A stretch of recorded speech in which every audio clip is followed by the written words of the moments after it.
we're going to have One Deck Dungeon on phone on the stream. I'm going to have a beer. If you're wondering where I am, this is a clue. See if you can detect where I am now. No longer in Costa Rica. Phone Deck Dungeon. That's right. Let's try this. So yeah, welcome to Handelabra Live. Spiel, spiel, spiel. You know I don't do the spiel. That's all Jeremy's thing. But yeah, we make digital tabletop games, and we're going to be playing them. This is going to be a big pour. You know why not? It's a big can. So I am John, aka Migrant P, lead developer at Handelabra Games, and I'm going to be playing. It's a weird dot behind me. It's distracting in my camera. Try to like be in front of it. I guess I could do that. What if I'm in front of it like this? Oh, then there's another dot. Supposedly featureless wall is actually featureful. So be it. The font does say Coca-Cola, but it is a beer. The beer is called, it's hard to read, it's called Victoria. And it is La Primera Cerveza de, spoiler alert,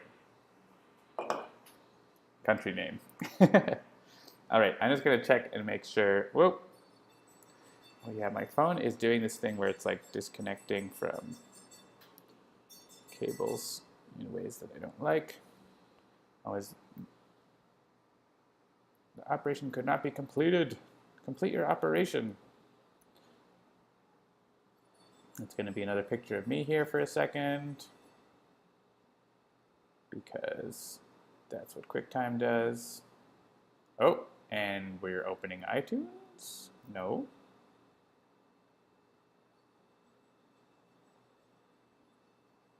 Sorry, this was all working great. All right, here we go. Let me just open up Sentinels and make sure that's working, so we'll be good there. Oh yeah, DLC update. All right. We'll hit it. The re-download.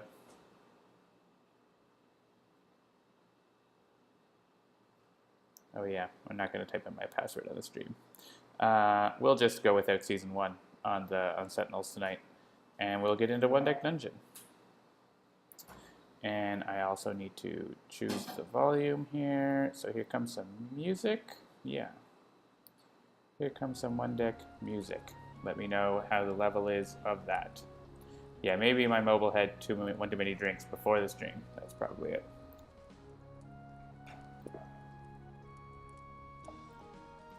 Take our mobile survey. So yeah, so this is running on an iPhone 6S, I think.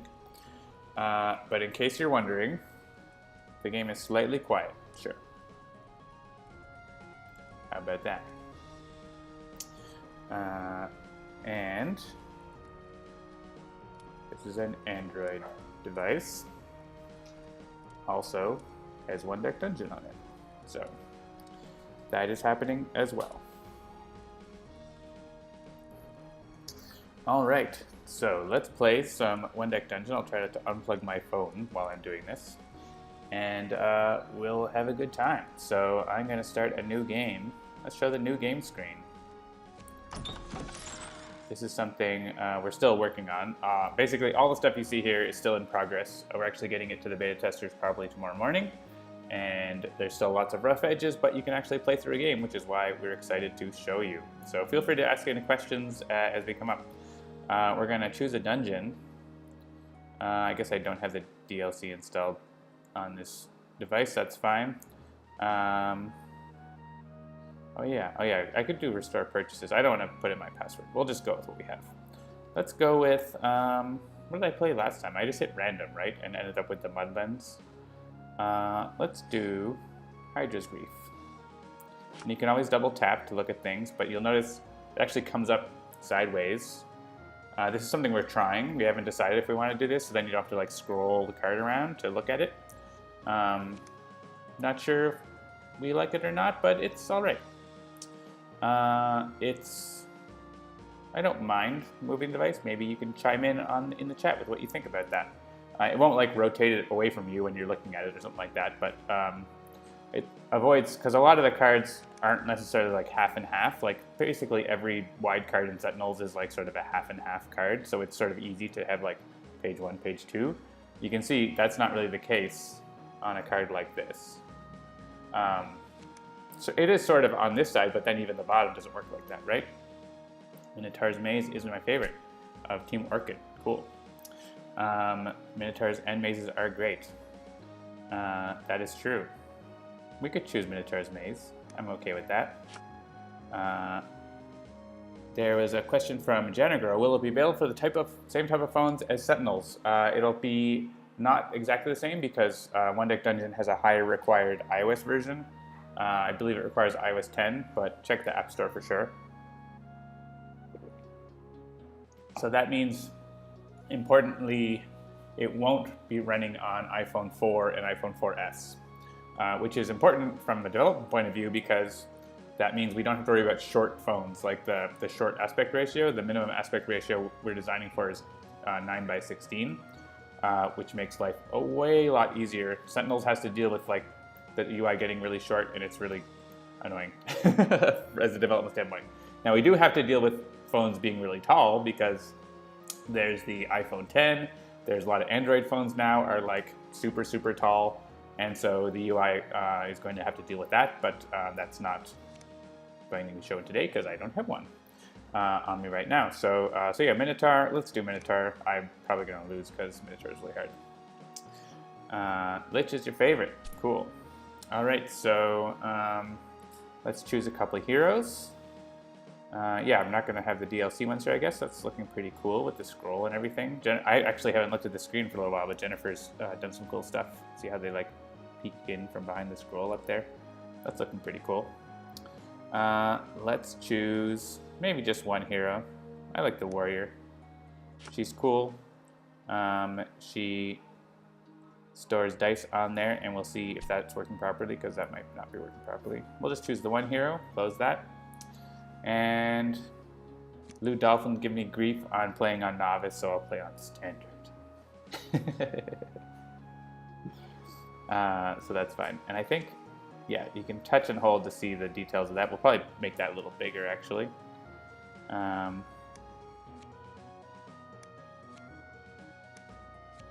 Still, there's lots of little things that you have to deal with in a phone UI that you don't worry about in other mode, but we're still tweaking this. So she has a ton of HP. Yeah, I guess maybe the ward. All right, so let's start the game. So you can see, so we've, I think, shown off some of this in the dev stream, but not like as an actual playable. Yeah, so we have our main screen here, and you can see you can swipe or you can tap at the bottom to get to the different pages. You can go over to your hero, back to the main screen, and there's two sort of utility screens with different information. That's sort of the same thing you see on the tablet version, but in two screens because there's too much to show all at once. And you can bring up the main menu if you want as well. And then there's the undo button whenever you need to undo or want to undo. And then you can swipe, so you can, like, you know, do that and drop frames probably, but oh, maybe not. It's doing okay.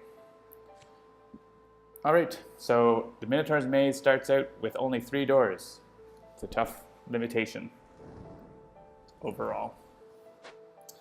So yeah, we've got our doors here, and let's open one up and see what's inside.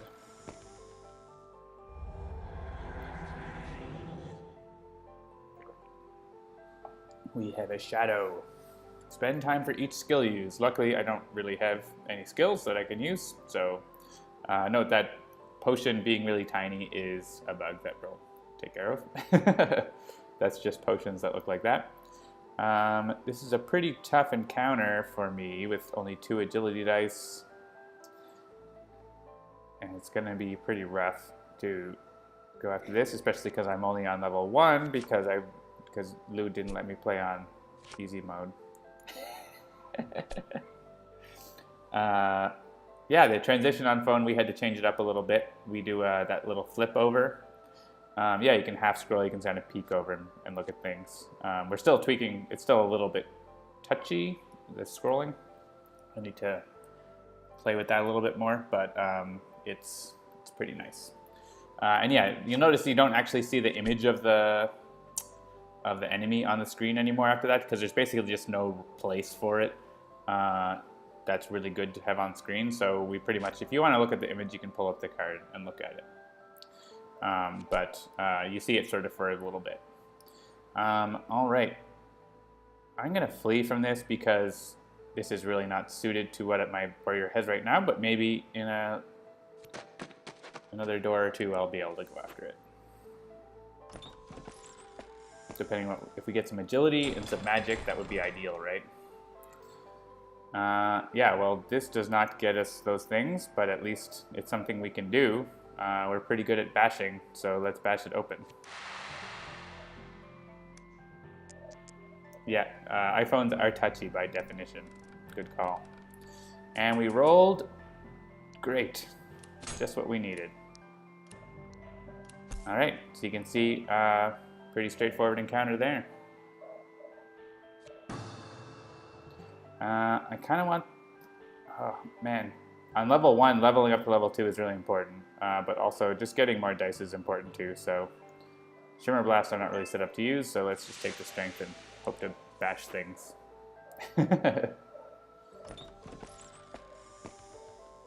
Greatsword is the best lockpick. Well, here's another peril that we can now clobber. Sure. Let's clobber the logs.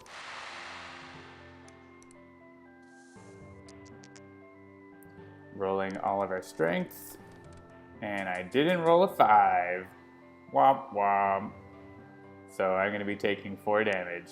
That's that rough part of that. I can make a heroic die for no reason. Show you that. Yep, well, I'm getting 2 heroic dice, so that's nice. So the heroic dice are stored over here on the heroic feat. And it pops open the item thing so you can see if you want to replace. I actually do want to replace, I want to get more agility, and maybe we can then take that on. So that automatically replaces the 1 item. Yeah, let's go ahead and fight the shadow. And because we have 2 heroic dice here, we can roll.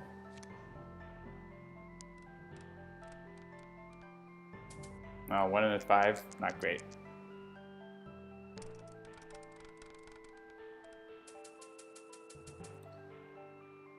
All right, how'd we do? Well, we can cover those. We can cover one of those. We can cover the 5. You know, not too bad actually overall. We can make a heroic 4, and we're only taking, yeah, I don't think, we may as well, yeah, those are all the same. Didn't use any skills, and covered all but 1 heart and 1 time, so I'm down with that.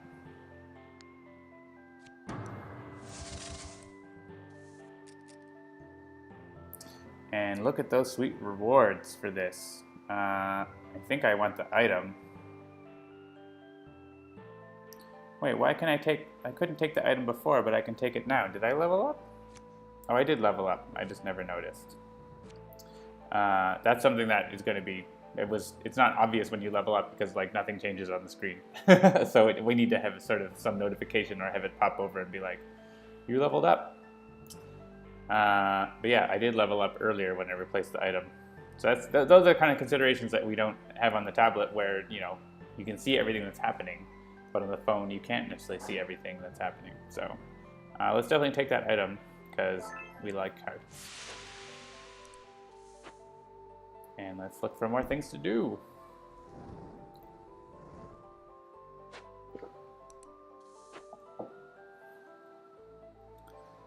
All right.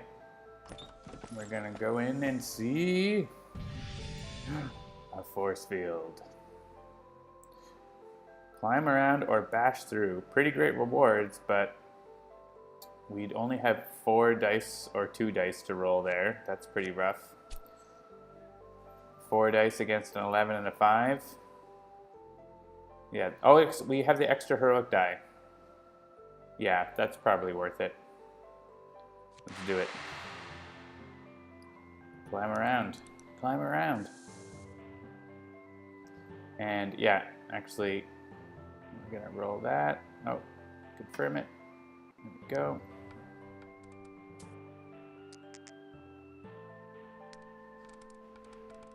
Ooh, that was bad.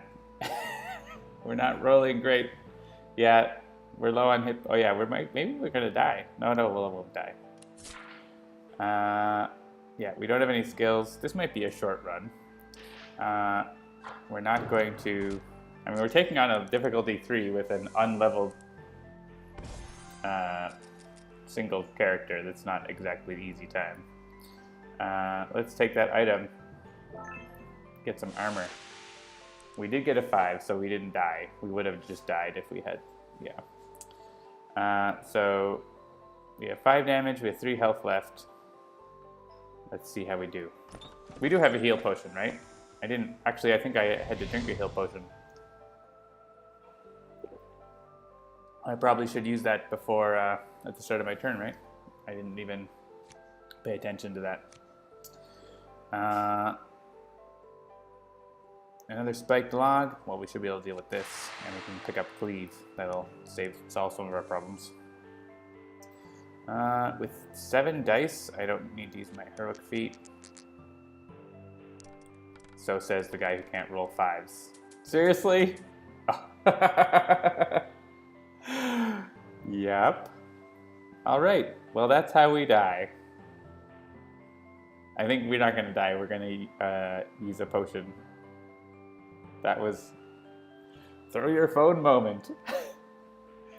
It's harder to throw your tablet or your computer, right? I didn't roll a 5, Brittany. 6. The S is for sucks. All right, didn't I press end encounter? Is it asking me to do something? End encounter. To my own fate.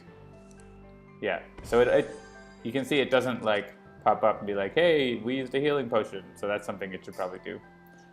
Things that aren't as clear on a phone when you can't see everything. Yeah, let's take cleave. I mean, we're not dead yet. We still could make it to the 2nd floor. We have no potions and 1 hit point. We're fine. Everything's fine. Yeah, if we don't even use skills, we can beat this guy, no problem. We're going in. Actually, we have 1 skill now. I'm rolling both of these.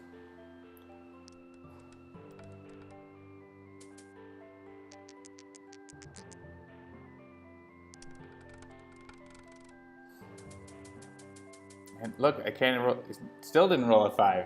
I did roll a 6 though, so that counts. All right, we're definitely gonna cleave.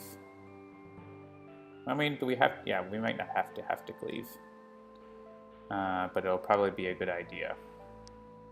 So we can put a 6 in there and 4 in there, 2, 2, 6.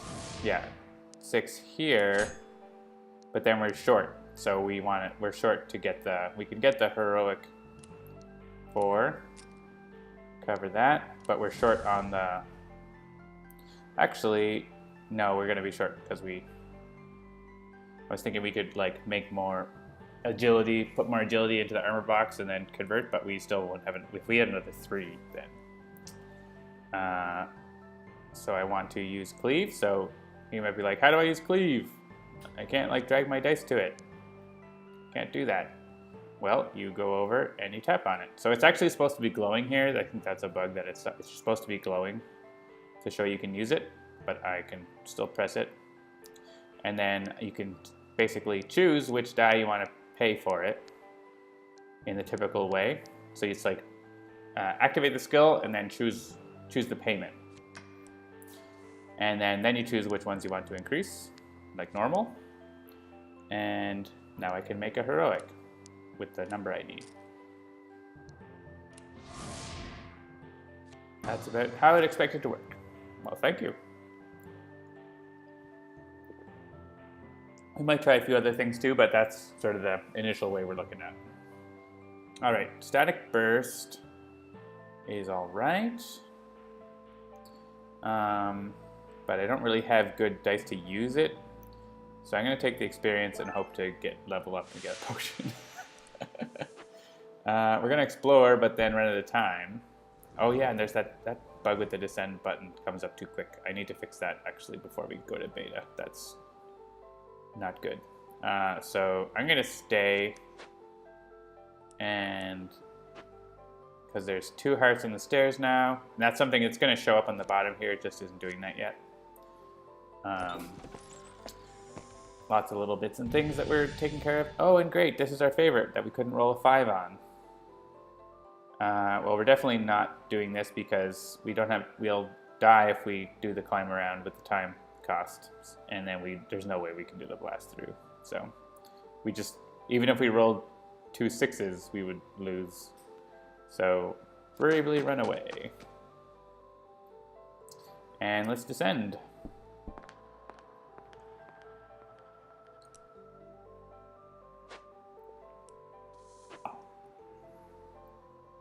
All right. So now we have crumbling walls. When you explore, spend an extra time, because we needed more difficulty in this game.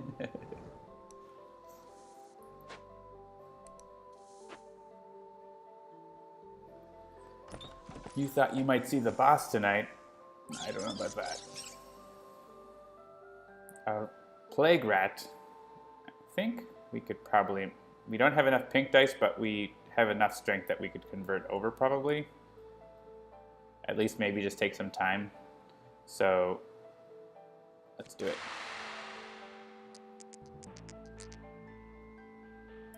Roll them bones.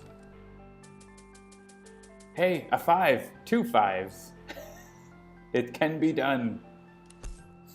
All right, put a 4 in there. Let's see. Yeah, we have another armor box. I'm thinking of using cleave here. That's probably a good idea. We'll spend a 1 and cleave that to a 3. And that's really all that we need to do, but sure, cleave other things for no reason. We might not have even needed to do that with the dice we had. Oh yeah, so we're gonna have 1. We just don't have, like, literally don't have enough dice to cover the right things, right? I don't want to leave a 2 heart, because that's bad for us, but so we can take 2 time instead. Yeah, that's just gonna be how it is. Because all we can make is a 1 here, right? We regularly get bug reports of like, I put 2 dice and I always got a 1. Why aren't we rolling the right heroic dice? And the answer is, read the rule book. You get the lower of the values. It doesn't roll a new die. And usually it's from people who play on the tabletop and they're like, the rules are being done wrong. And they've been playing wrong on the tabletop the whole time. But sorry, that's how the game works. It's hard.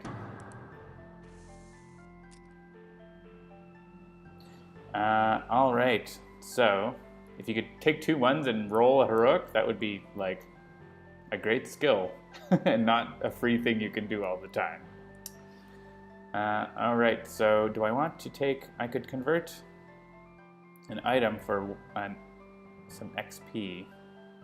I think that's what I'm gonna do. Persistence is actually not bad with my setup because I have so much strength, but I really need to level up and get, yeah, so here's one thing. I want to convert this, and it needs to go over like to this screen instead of like being like, the screen just went gray and I don't know what to do. You need to go over there and tap on that.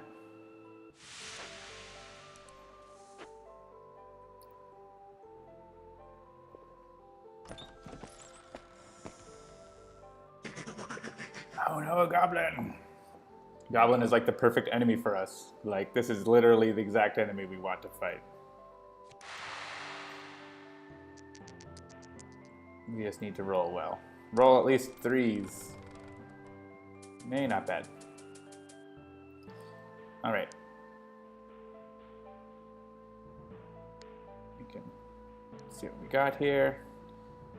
Yeah, 5 can go there. Just thinking of like, we can throw low dice into that box, but we do want to use one of them to cleave. This 2 can get increased. These 4s can just go in there.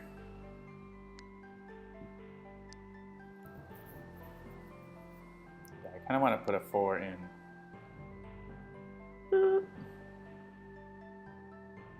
Yeah, again here I run into the problem of not having enough dice for the boxes, which is why items are good. Yeah, these 5s will probably go like that. We just have 1 time there then. And yeah, actually, that 3 can go there. Just going to make sure that we cover, yeah, we cover the armor box, cover the armor box. We'll just do this and then cleave after, because I think we're not going to get any more value. I cleave that up to cover that, and then we're just not going to be able to cover that, because even if we put in one of these, like, we don't have enough. So I'll show you why, I guess, but I guess we can't show you why. It's, like, I need to spend one of these to cleave, and I can make one of them a 2, but I won't, I'm like 1 short, even if I try to, actually if I cleave this one to a 2, no, but then I need another die to convert it, right? It's just not gonna happen. I was thinking of getting that 4 out, right, and putting it in there, but it's not gonna work. So let's go and use cleave. We'll choose this one and sure, increase everything we can.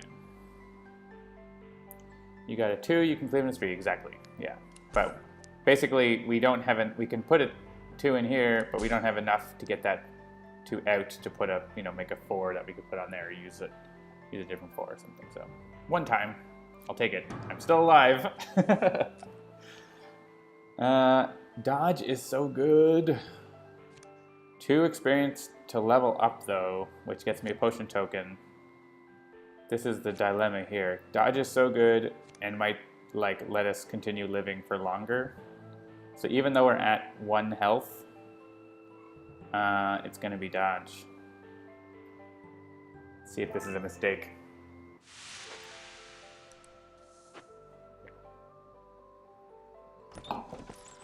Let's see what's in door number 3.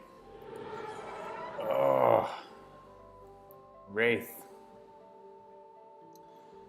This is not an easy encounter for me. I only have 1 mana, like 1 magic die. The dungeon is picking on me. It's very mean. The strength boxes I'm pretty good at, but the magic ones I'm not. And like there's the armor and health amounts on them. So like I would basically need to use heroics and stuff to even think about this. Actually, I'm not at, yeah, I'm at 3 health now because I used that potion. So basically the worst that could happen here is like I roll a 1 heroic and a 1 magic and like have to spend all my dice to just try to fill that 9 magic box and fail completely. So that's a flee from me. We're not good at magic. That's the spoiler alert. Luckily the dungeon doesn't add more magic. Have there been any options for mana dice you could have grabbed all game? I don't think so. Maybe once, and we chose like an amazing skill instead. And even this boss doesn't really care about magic, right? Like too much, so you can get by without it except for the particular encounters. And try to shore it up if we can, though. Yeah, I've been getting lots of spells that I could take. Here's going to be our level up, so let's enter. And we're going to take Dismantle It because that's our min-max. We've min-maxed on strength here. Minimum magic, maximum strength. And I rolled the armor, I crushed it. All right. I rolled a 5. And I rolled 6s. Look at that. Spoilers? What spoilers? Alright, so yeah, I think just taking the 2 mana here is the right choice. Experience. And so I leveled up. Oh, yeah, I mean, there's a sound effect, but I think we need to have a little bit more. And that's something, maybe we could bring that back to the tablet version, like a level up screen or something like that. It's usually not, it's not very noticeable because like you get this like lots of stuff happening on the screen on the tablet version, but we don't really see anything on the phone version here. All right, so I'm at level 3, which doesn't give me an extra black die, heroic die, but I do get more items and skill limit and another potion token, which I'm going to use right now because I might need it. And you get more healing if you drink it at the start of the turn. So I've been very dumb about that so far, so I better not do that. Spoilers that I'm not good at magic. That's not a spoiler, it's just fact. Hey, a magic icon, but also I could take Armor Crush, which is, I can just use that on the boss, right? Or is the boss? Yeah, oh, actually the Minotaur doesn't have armor, so I might skip Armor Crush.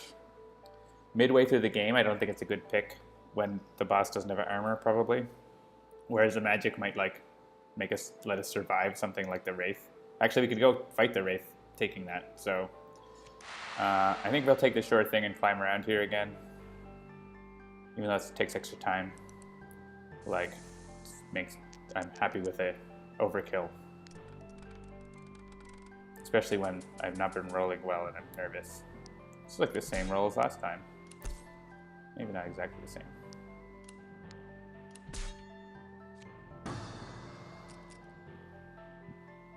Alright, let's take that. Now we have 2 blue dice, which doesn't make me super confident about fighting the Wraith, but I'm not as scared about fighting the Wraith. If I explore here, that's two doors, or two cards out of the hourglass, so that's down to 4, then you take 2 more to start the turn. So that's not bad to open another. Also, she converts one of my items. Yeah, I'm not fighting her. I said it was a spoiler. Oh, well, maybe. Oh, I spent an extra time because of... Dang it. Crumbling walls. Well, whatever. We're fine. It is a rolling boulder. Ooh, these are not options I like, but I do love the reward. The problem is, with 3... Only 4 dice on... Yeah, this is too dangerous, and look at the consequences. That's a lot of health. We're just gonna bravely run away and go down the stairs.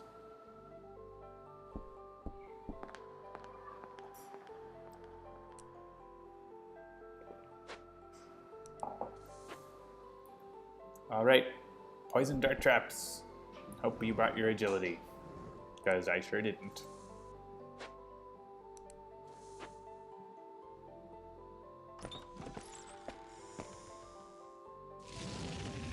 Man, lots of perils in this game. And another one that I'm not good at. It's not as scary as the other one, but now it's actually even scarier because of the 3rd floor.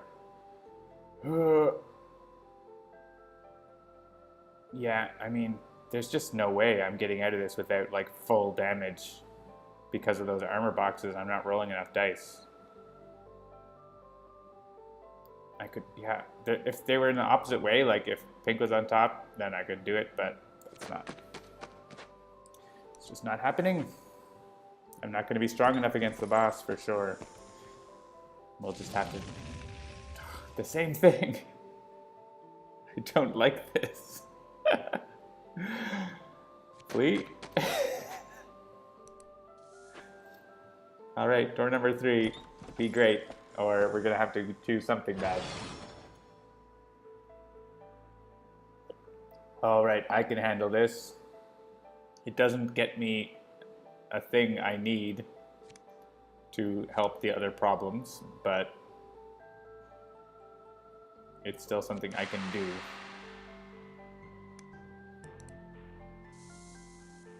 Probably.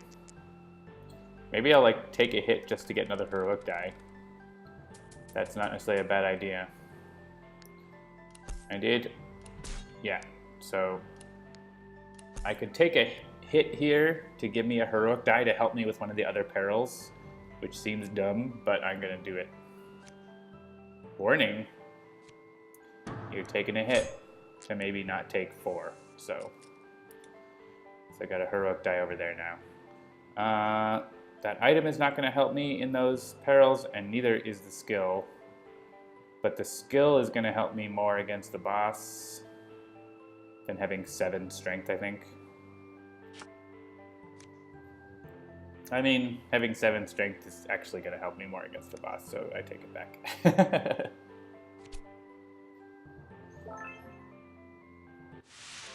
A new review for One Deck Dungeon. I did not see it. You should send it over to Krista or someone and we'll retweet it. If it's good. If it's bad, then don't talk about it. What do I want? Yeah, if I do this flame statues and get the magic, then I can do the other one. So I'm gonna do it, and I have 5. Yeah, the difference between these is like 6. So like, that's a lot. So I'm going to roll fewer dice, but also have 6 less amount to cover for the cost of 3. We'll see. And yeah, definitely roll it. Roll well, my son. Nope. All right, buckle up. Oh, yes. All right. Well, that was not great.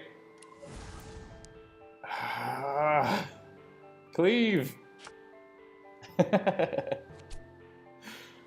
was a risk. I knew the chance going in. I'm not going to die, which is fine. I'm just going to take 3 health, which is rough.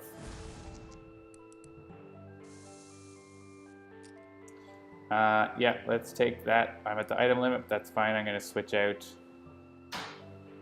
that new strength I got, I think.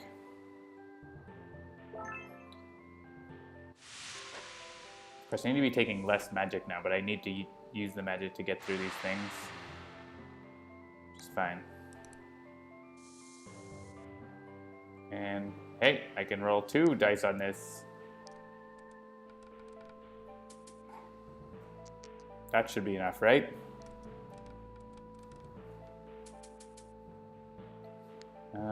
Almost. That'll do. 1 and 1. I'm still alive.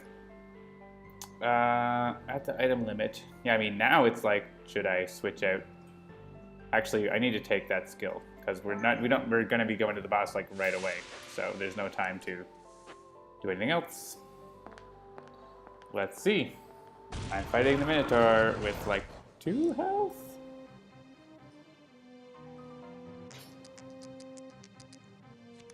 Uh, 5 health left. I mean, not too terrible a setup. Let's see. So the Minotaur has 12 in his big box, and that increases the more you hit him. So that big box gets harder and harder to fill, and it will kill me. All right. Remember, I do have cleave, and I have haste, and I have dodge. Those are going to be important.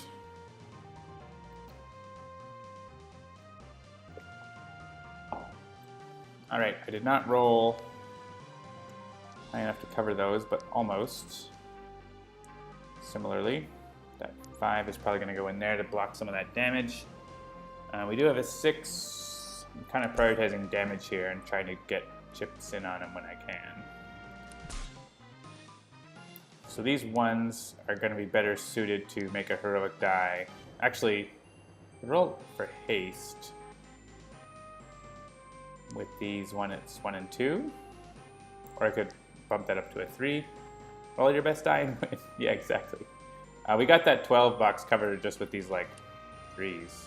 So, I could use fewer dice to, like, with cleave to bump those up. But we're already, the 3 dice are already spoken for with cleave here. Actually, not necessarily, because I might haste into something better.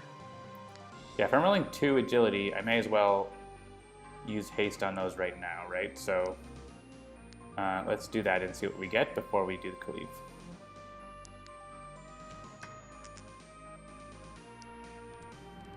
And we get garbage. Fine. Okay, so we're going to cleave those 3, and yeah, those can just, one of them I can actually cleave to cover that.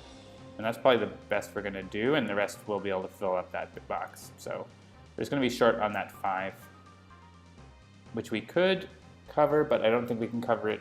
Well, can we cover it? We can't cover it except at the expense of something else. And I'd rather just take the 1 health as opposed, and actually I'll just dodge, so I won't even take any health. So yeah, so let's throw these in here now, and we'll be able to make a heroic to put for the last 2. So let's pay for the cleave with that 3.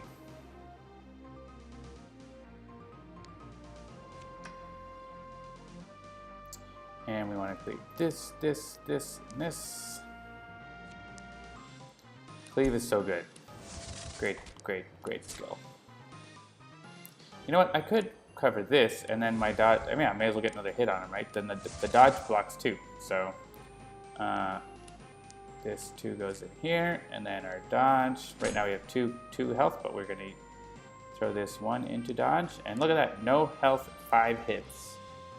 And the next round is going to be the hard round. That was pretty good. All right, we need to roll all 6s, right?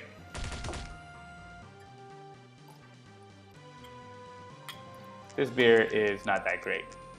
If this is the best beer of Mexico, and it's not. Spoiler alert. It's not the best beer of Mexico. Their logo is wrong. It is eminently mediocre, but there are really good beers in Mexico, so. All right, we got some 6s and some non-6s. Right, so all we need to do is do 5 damage and not die. That's all, so let's focus on that. We definitely want to roll this haste. To try, mainly to try to get stuff to roll heroics. That's like gonna be the main economy there. So let's throw this 3 in. And then I don't need to worry about that. Oh, look at that beautiful 6. Because we're only going to be able to dodge so much, right? So being able to cover these is going to be important. All right, we have potentially that 5 could go in there. This is 20 up here, right? So like that is brutal. If we can, yeah, we need to cover that box. If we can leave some other things uncovered and still survive, like I need, basically if we can like cover these, cleave this up to cover it, and still cover that 20, then we win, right? Like we would be at 7 hits, so we would still win. And actually we can use this and put into a dodge. So we can potentially use this to make something better. So let's see. So I'm just going to cleave up all the strength dice because that's what we got to do. We need strength.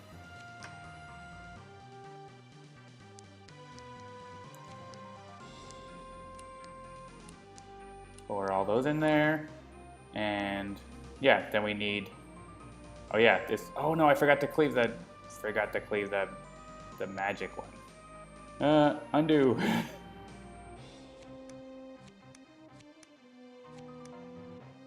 All right. Cleave. Pay this. Magic. Do. All right.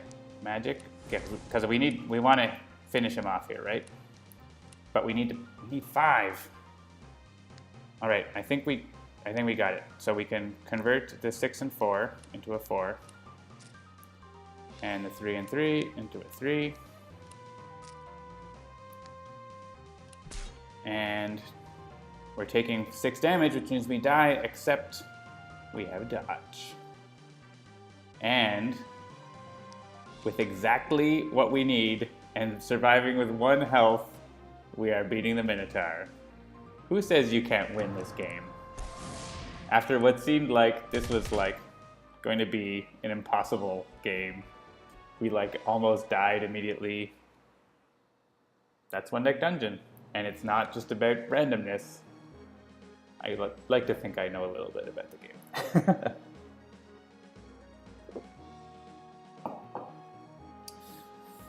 Yeah, so that's 9 check marks.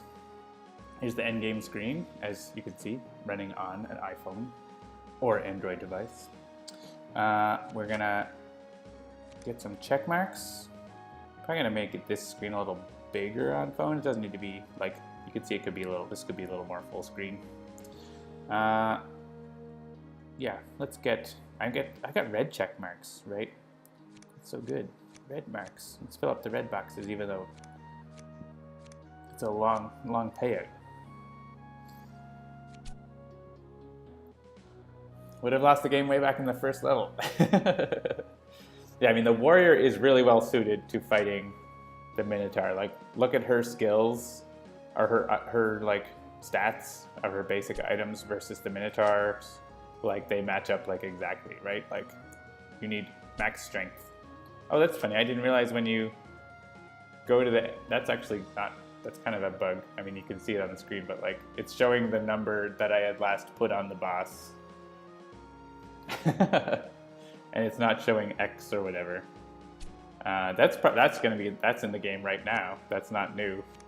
No one ever noticed that. It shows the like current state of the boss instead of the X on the Minotaur. So don't know when we'll fix that, but sometime. Cool. So that is One Deck Dungeon on the phone. Take Walker.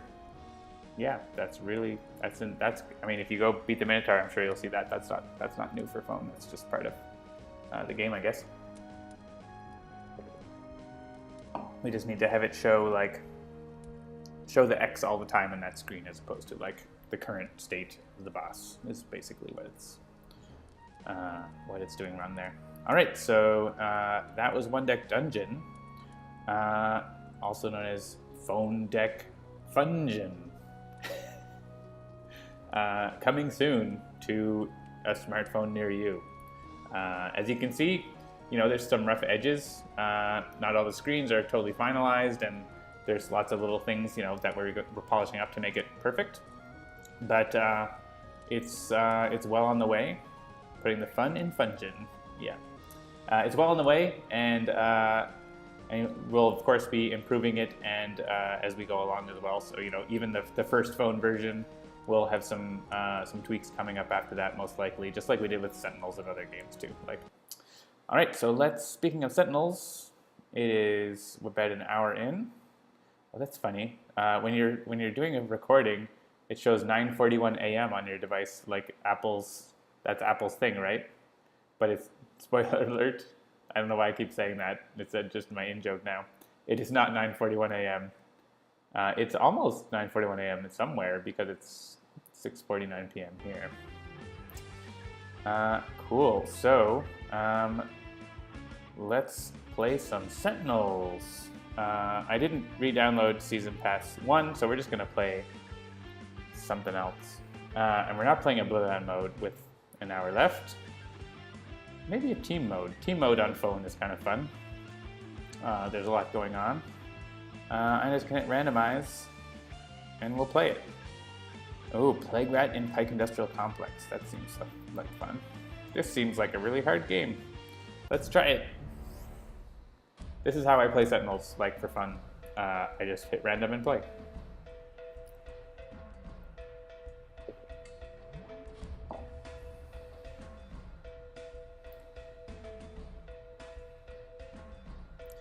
It's like a cosmic / street, a half cosmic, half street team. Visionary has foreseen. the consequences of this conflict. Is that the shadow thing from the gamers? I don't know what that is. Is that this thing behind me? Is that the shadow? Is that what it is? I think actually it's like a hook that you can put curtains on to like divide the room up. Hitting random and playing is the best way to play, period, in my opinion. If you want to get better at the game, if you want to learn more about Sentinels, that is how you do it. Obviously, like you can choose stuff to like do a deep dive into something, but like if you want to learn new things, you got to get out of your comfort zone. At the top of the page, it says something like the shadow, the shadow, the shadow. I don't know what page you're talking about. All right, so let's see what we have. Visionary's got Foresight, Psychic, Maelstrom, Suggestion, and Telekinetic Cocoon. Oops, Sergeant Steel, I don't care what he has. Setback has High Risk Behavior, Looking Up, and Reckless Rush. Expatriette has Prejudice, Quick Draw again, and Speed Loading. And Captain Cosmic has Construct Cataclysm, Energy Bracer, Unflagging Animation, and Vitality Conduit. Alright, let's go back and see what Playgrat is going to play. Some handlers, all the villains play their things.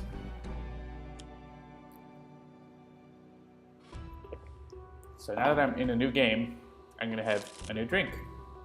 This is actually from Costa Rica.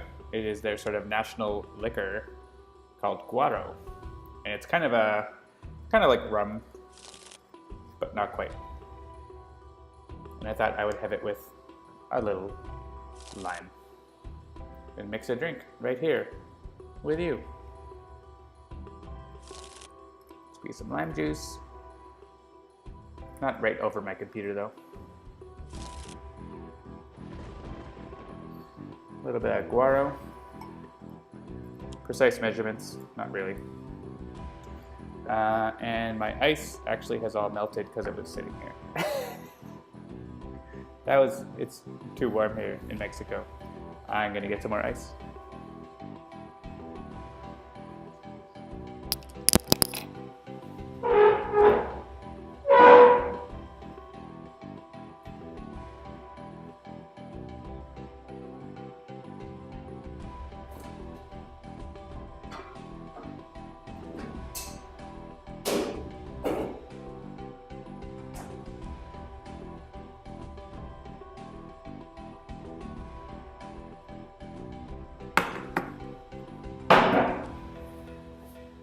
Choose for me first.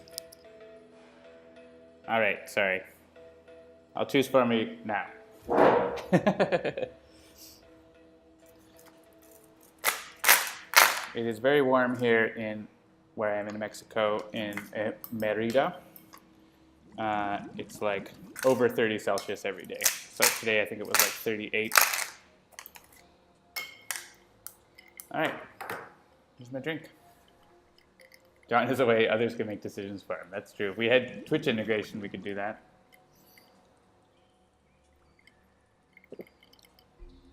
That's not bad. I didn't put any sugar in because this sort of has its own sweetness. You don't necessarily need to add sugar for any drinks that you're using Guaro in.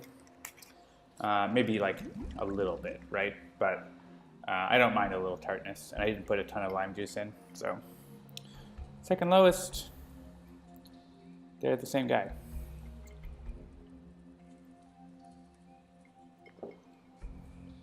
All right. That's nice, actually.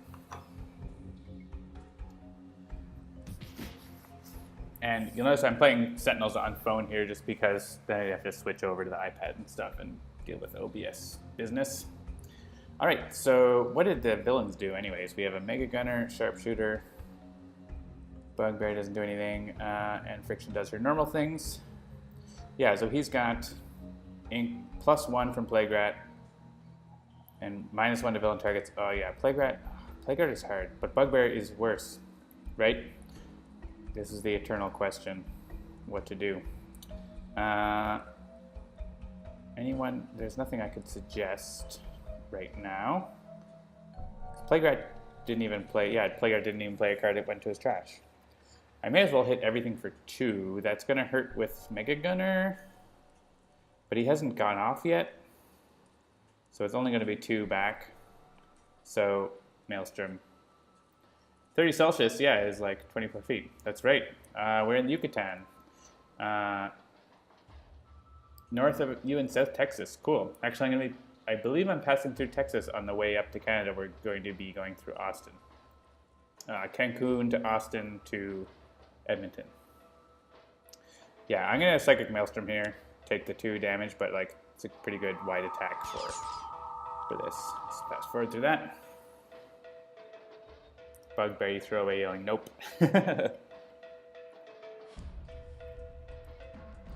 Alright, does someone need a card? Setback is looking up, that's pretty great. Expatriette has got Prejudice and Quick Draw, that's a pretty good start for her. Captain Cosmic has some stuff to do, so yeah, actually, I'm going to use this on myself. Look for things for Visionary to do. I think get rid of... Actually, Brain Burn could be helpful for Friction sometime, but you know what? I almost never play Foresight, and I'm not going to play it now, so... Yeah, we're actually here in Merida for about 3 weeks, and then we're going to Cancun for a few days for a holiday, and then back to Canada. So our South American and Central American time is nearly over. Actually, Mexico is like technically North America, but you know, in Canada we consider it to be Central America because it's in the warm place. Yeah, we were looking at places to stay in Mexico, and we wanted to like avoid sort of the real touristy places like Cancun and Playa del Carmen and stuff like that. And Merida looked really cool. There's tons of history here and museums and Mayan ruins and stuff. And yeah, it's really interesting. All right, I don't think an order matters on these 2. Yeah, so we just got here like yesterday. So we're just barely settling in, but we have a nice place and we're looking forward to it. All right, Setback. Play Setback very aggressively. Yep, that's the best way to do it. Like high risk behavior, looking up, just do all the things. Get many tokens. All right, as we discussed in past streams, I'm not going to try to punch Bugbear here because he's going next and I'll probably just heal it all back. Oh, the music's going wibbly wobbly. I don't think, actually, I'm just going to quit Chrome because I haven't been used to like type in the chat. So I'm going to try that and see if that makes it less wibbly wobbly.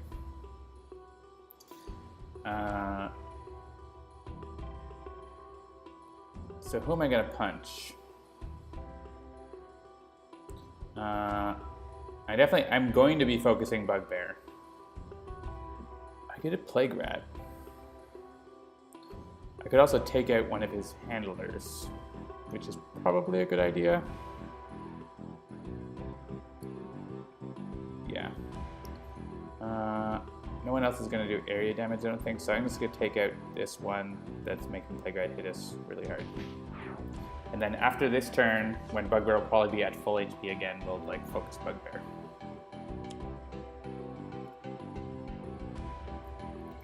See, there you go. He like went back to full HP. He would have been at full HP now if I had hit him. So there's your tiny tip for Bugbear. Don't worry about him turn 1. All right, let's play cards and shoot things. Now we're gonna shoot Bugbear.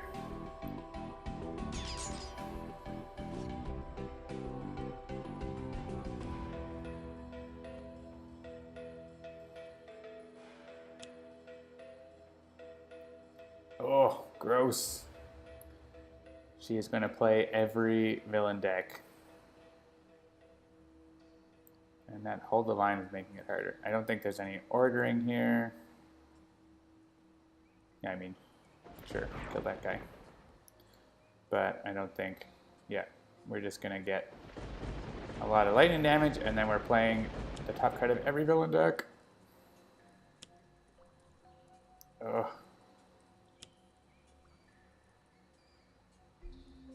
Espionage Agent is going to discard the top card of a hero deck. If it's a one-shot, we get hit. Who has Captain Cosmic? Probably. Mostly he's going to have one-shot or constructs. So, but it was a one-shot.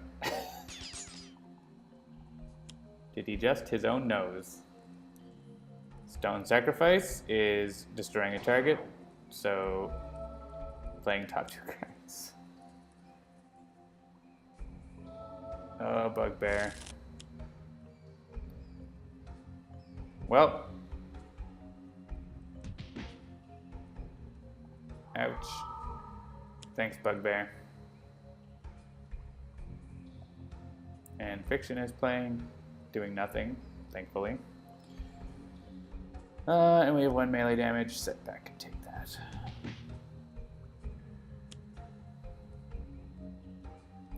Wow, and she's just playing more cards. Yeah, that was a really rough first turn play for Friction. Like, play the top card of every deck. It's like, don't dismiss anything but for the villain team. Yeah, alright. Let's put an energy bracer on Setback so he can take damage and get tokens more efficiently. Sustained influence, I'll take it.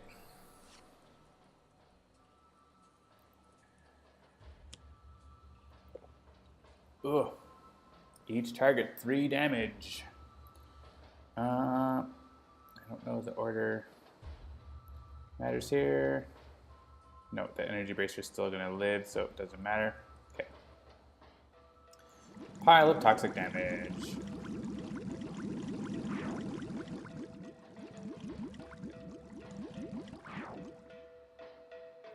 There's way too much damage going around for me to survive. And at least his things that are increasing damage to us are gone. So he's basically only doing 1 damage to us here and none to the villains, so I'll take that deal, I guess. Oh, I should have chosen... Oh yeah, I should have chosen the energy bracer first, but that's fine. I am going to destroy it and put it back into play, even though it's going to take another damage.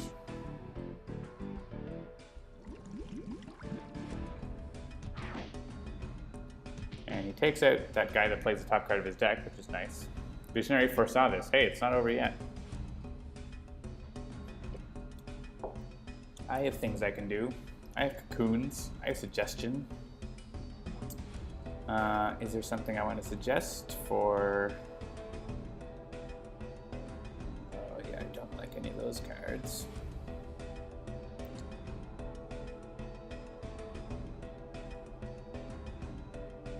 Yeah, I feel like Mind Spike might be the play here. Or Cocoon, like basically like she can be the highest and soak damage to the highest. It's not actually a bad idea here. Let's do that.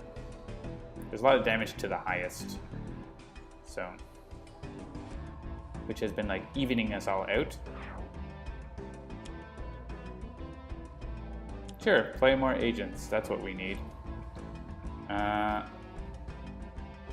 deal the damage to the hero with the highest. Yeah, do that.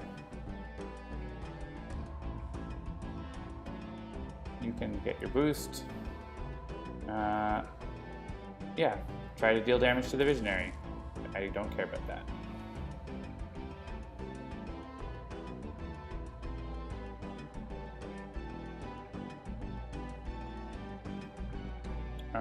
And yeah, Visionary definitely has the highest HP, guys. It's just how it is. All right. I want to have 2 copies of Looking Up and get double tokens. That would be so good. Fumbling Fool. Discarding every top of every deck, getting tokens. Reckless Rush gets me tokens. I'm thinking about high risk behavior, but I don't like if I need some more damage output to really make use of that. Something full is good if I want to remove tokens, if I get too many with looking up, so I'm actually going to hit myself here. Yeah, man, I want to be hitting Bugbear, but he's just going to heal it all.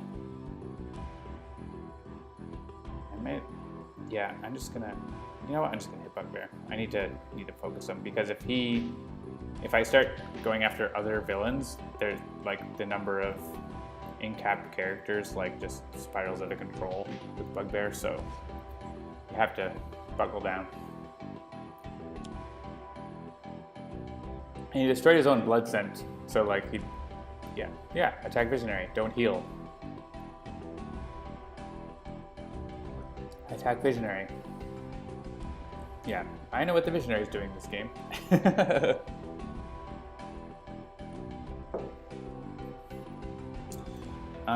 Yeah, is it shock rounds? No, I don't. Oh, hold. I thought. Did you play Hold the Line again? Like, come on, guys.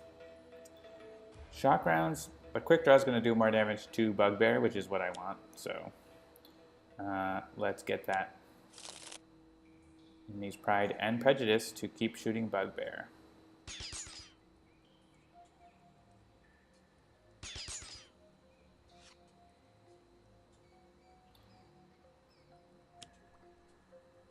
Fine, player, ongoing card.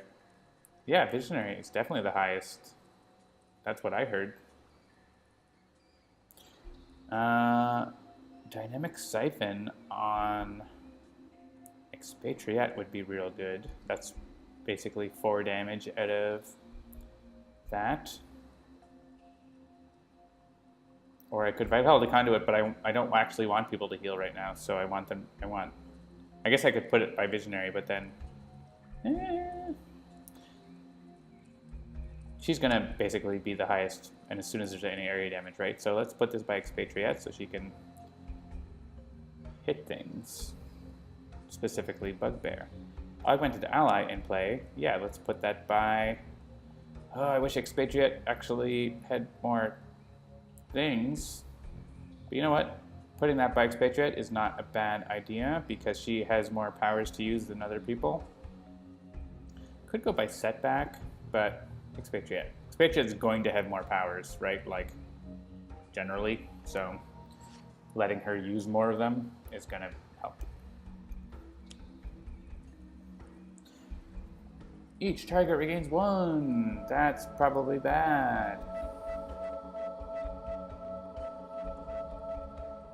Because Bugbear regained 1. Move a corp tanker. Sure. Yeah, this actually is going to be all 0 because of that bat. So fast forward.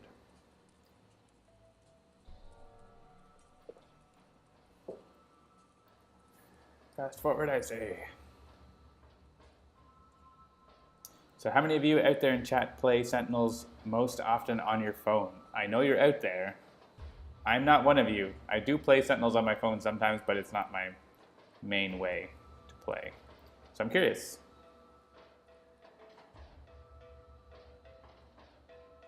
The healing is the bad thing is the DR, yeah. But I could destroy Telecocoon and probably just play another one.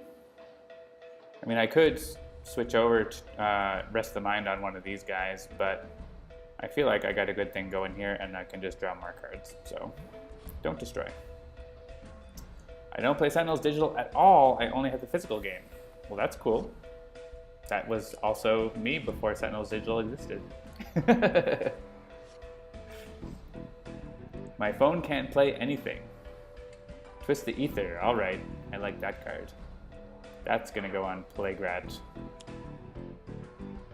And Sergeant Steel is just going out of control.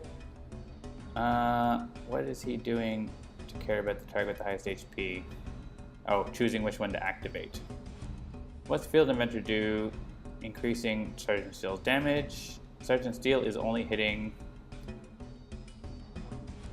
the hero target with the highest HP. So yeah, go ahead, Field Inventor. Do your worst. Oh, discard the top card of each villain deck. Sure, yeah, that's fine. It's just going to, like, yes. Instead of hitting Captain Cosmic 7, you can hit Visionary for nothing.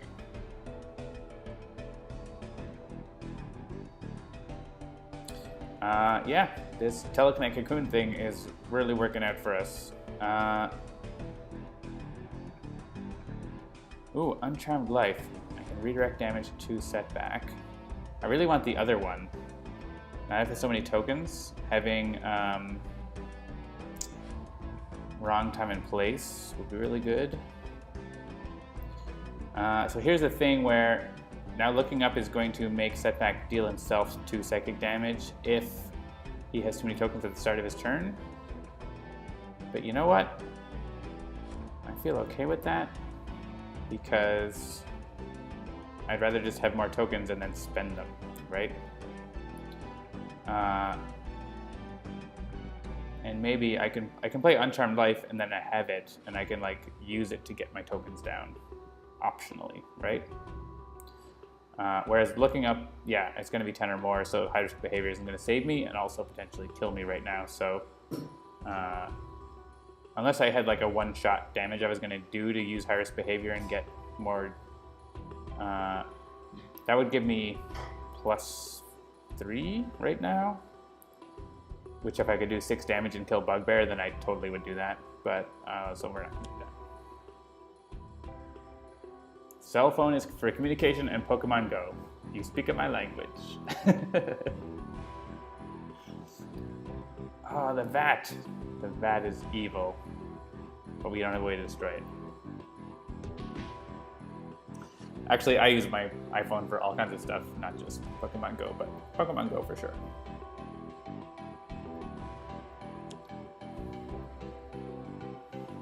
Hey, he played Blood Scent. That was like, had gotten... Did he? Oh, he like finds it out of his deck, doesn't he? No. I don't even know how he got it. He must have shuffled it back in or something. Oh yeah, Visionary is totally the highest HP, guys. Remember that? Yeah, Visionary is the highest HP. Put it next to her. Hey, wait. Oh, Cue Ball goes out of the most cards in play. So I'm going to remove 2 tokens to save Captain Cosmic. Yeah, I'll remove the 2 tokens this time so that I end up under 10. I mean, I have Silver Lining that I can just play. But I mean, it's just, yeah, whatever. There's the bat. It's not going to be... It's fine. It's all fine.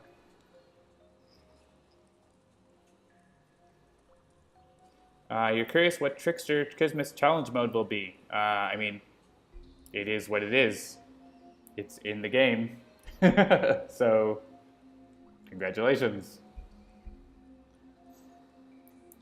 Yeah, discard a card. So here, Shock Rounds actually isn't going to do anything for me because of the -1. So there's really no reason for me to use... I could use... yeah, for 1 damage, I don't think this... I think saving these cards for now is good. Speed loading, I could play at the start of my turn here, but I don't actually have ammo cards in my trash. I could put... I could... Yeah, this is not a good bargain here, so I'm just going to skip this for now. When did this happen for Trickster Kismet? Like, more than a year ago? A long time ago. Long ago enough that I don't remember. So, yeah, it happened. I'll play speed loading now, just as a regular play. And we'll do some damage. But it's only 1 and 1, which is annoying. Like, I want to destroy this bat, but I can't. There are challenge modes for everything except for Villains of the Multiverse Villains and Oblivion. And whenever Christopher writes them, we will implement them.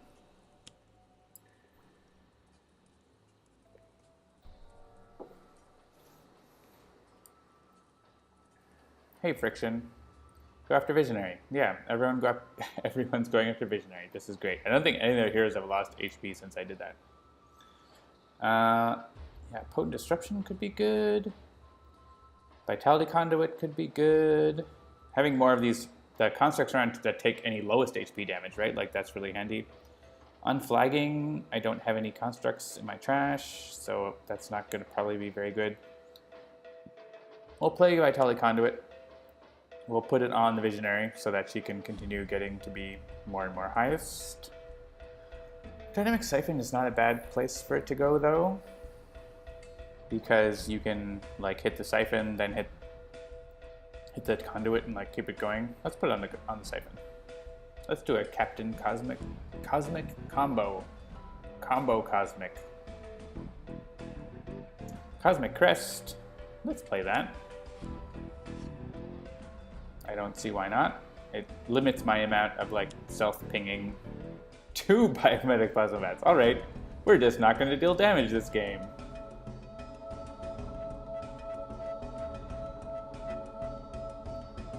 I mean, Setback's not going to hurt himself.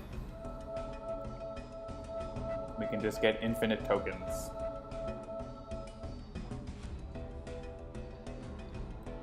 Alright, yeah.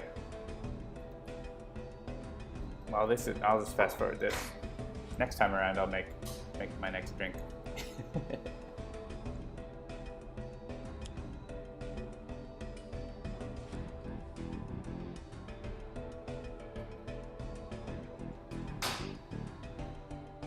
Does Trickster Kismet not have challenge? I'm pretty sure she does. Maybe she doesn't. Maybe I'm lying.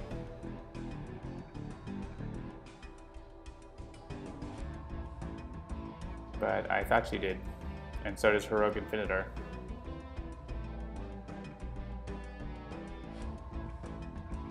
Those, I remember those being a thing, but I'm busy now, so.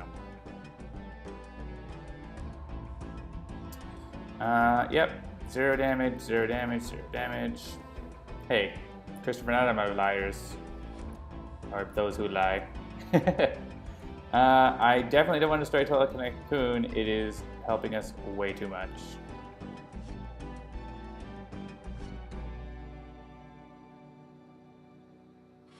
It's a Meteor Storm, but you also heal, and so do the bad guys. He just keeps playing Hold the Line over and over again. Alright. 0 damage from looking up. That's awesome. I mean, High Risk Behavior is actually pretty safe because everything's at minus damage and like no one is actually targeting Setback, so let's go with it and actually get 5 damage through to Bugbear here.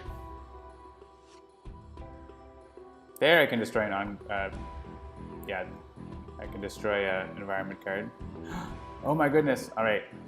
We need to, oh no, that's not gonna be the right Pokemon. I'm gonna show you something. This is a Pokemon break.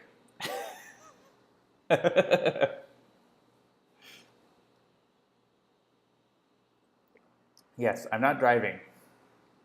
Oh, my Blissey fought hard and returned. But I want to show you, let me show you my Pokemons. I have a Pokemon in a gym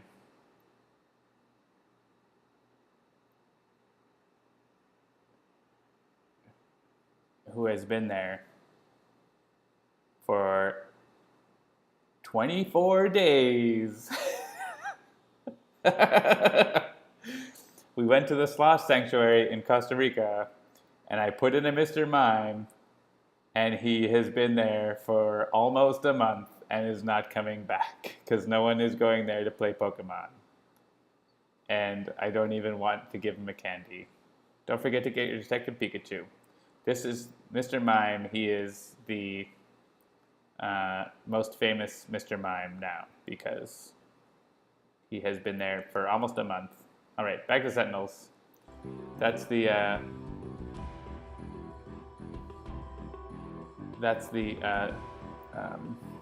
Pokemon break. All right, who wants to discard 2 cards, or what's Bugbear gonna do? Deal 3 damage to her. Well, I don't care. I'm gonna gold that gym. I don't know. Does that only happen when you leave though? Because if Mr. Mime never leaves, then it will never happen. When we were in Montevideo, our place was on a gym, so we golded that gym easily and got so many coins. It was great. Because Brittany's on Team Red and I'm on Team Blue, so we just like trade the gym every morning. Discard a card. All right, so basically I only need to discard a card if I can deal damage. And I'm at -2, so actually I'm gonna skip here because there's no... Yeah, I could play an ammo card, but I don't want to miss my extra draw. I'm just gonna double skip because those VATs are hilarious. And I can't get through with -2. Highbrow.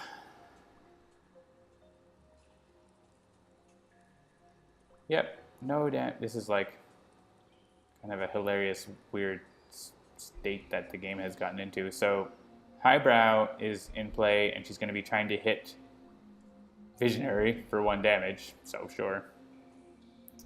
Yeah, picked up a bunch of ammo, but also can't get through the DR yet, so not really super useful. I could put another Vitality Conduit out, I guess. How about a Vitality Conduit next to the first Vitality Conduit? It's Vitality Conduits all the way down. This game has gotten more interesting than I thought at first. Let's play a card. Conservation of energy. Sure. I don't really want to destroy any of these. Like, I feel like they're all where I want to be, so I'm just going to draw an extra card for that. Hey, Energy Bracer is going to be good next to Setback. Hey, look, a VAT that's going to do nothing and take forever with Choose For Me, even fast forwarding. Oh yeah. All right, while this is healing, I'm going to make more of this tasty drink.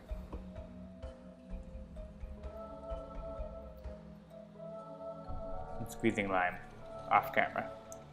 It's hard to do it on camera.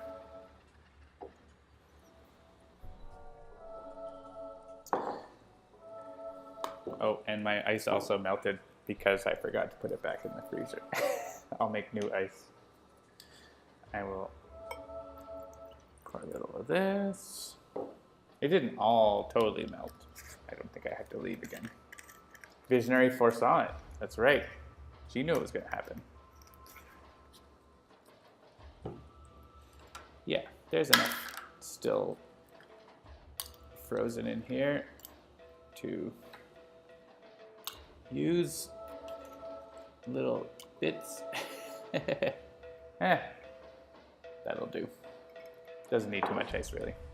All right, fast forward. This is hilarious. It's like healing all my heroes up to maximum. And then this is doing 3, 3, and 3, but minus, minus, minus. If only we had DI Bunker, this would be going much quicker.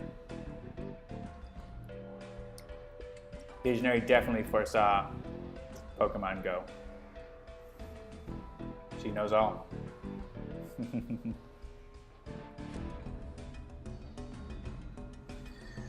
I'm just sitting here holding that fast forward.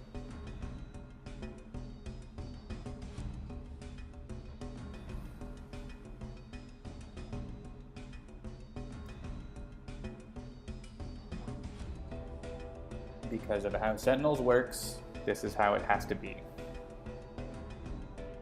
And if you don't like it, you can talk to Christopher. Because he made a game where anything can react to anything. And so it needs to go through it because you don't know. All right, Real Card Tanker is going to be doing minus.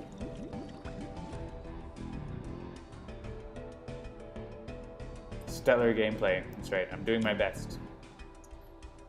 Plague Rat is, oh my god, Plague Rat's actually dealing damage. The hero target with the most cards in play. Right, because he's going after Captain Cosmic. I don't want to remove tokens because I don't want Setback to take like 10 damage.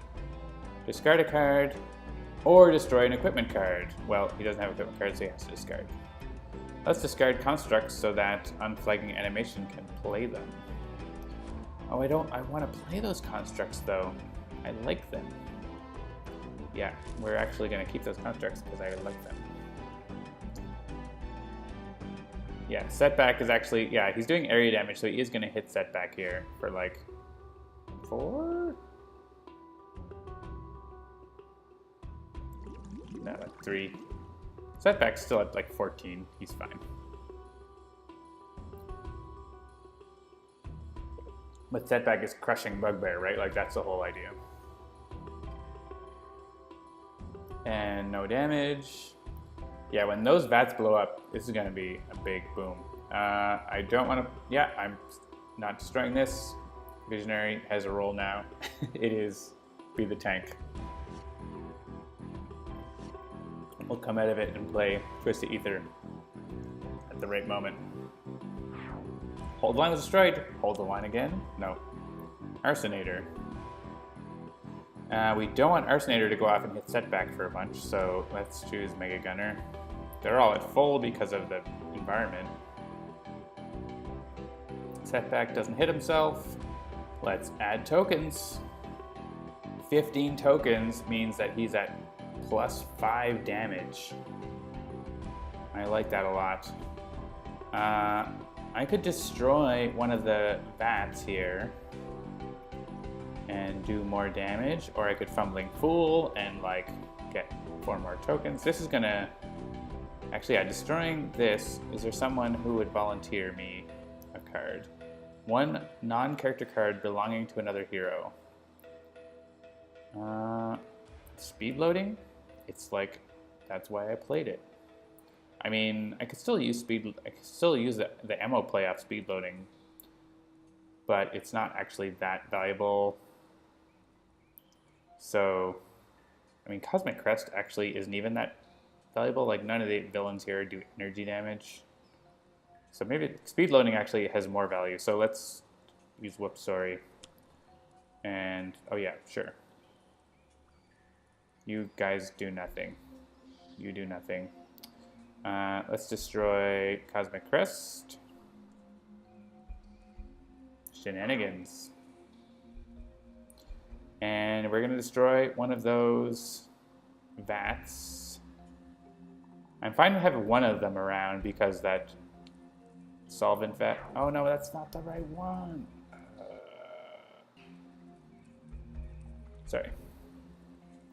I misfingered. Yeah, whoops, sorry.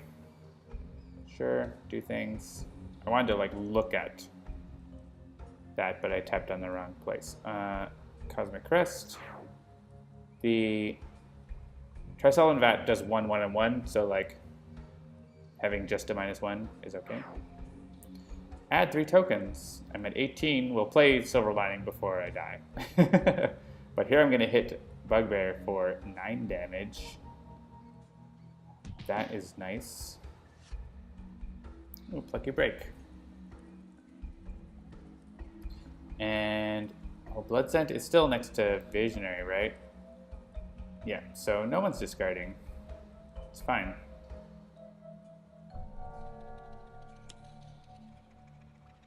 He's playing another ongoing card, but there's none left. Oh no, there is Feral Brawn. That's fine. His damage is increased to Visionary. And I could remove tokens, but take a ton of damage, so no. No mint. Alright, so here I could discard a card to play. Yeah, actually I could play a bunch of ammo here. It's probably worthwhile. Shock Rounds is still not going to be worthwhile because of that thingy. The environment card. So having that in my trash is easy to get back. And then I could use my base power to basically either use Prejudice or use my base power to play another card. Because I could use Prejudice and then probably let me like do it again, right? So yeah, I think it's still not worth it for 1 damage to discard a card. But playing a Hollow Points is worth it. And sure, do 0 damage. And then I'll play a Flak Jacket because I'm already playing cards, may as well. And let's do enough damage. Oh, he's got Feral Brawn now. It's annoying. Is it worth it for 2 damage to him versus hitting something else? I think it's still worth 2 damage to him. It's like just the hollow points working there. And then basically something that isn't going to like get right to full immediately, so like that, sure. I need to do 3 damage to Bugbear through -2.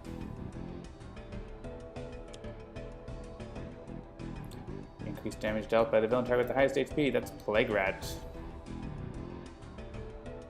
That could be dangerous. And actually, Setback is in the game, so that is real bad. Let's have a look at Revenant. Increased damage dealt by all villain targets by 1. That's +2 to Plague Rat and +1. Oh, that's real bad. Yeah, priority is now to kill Revenant. But we're not going to be able to do it before... yeah, now might be a good time for the VATS to blow up. Got that right. That might not be... Oh, I think I just need to do as much damage to Revenant as I can. Which I could draw... I could have a top deck from Captain Cosmic's Power that's more damage than 2 from Cosmic Weapon, but the 2 from Cosmic Weapon is probably... If the VATS blow up, that's going to be 5 damage, which is going to kill all the constructs.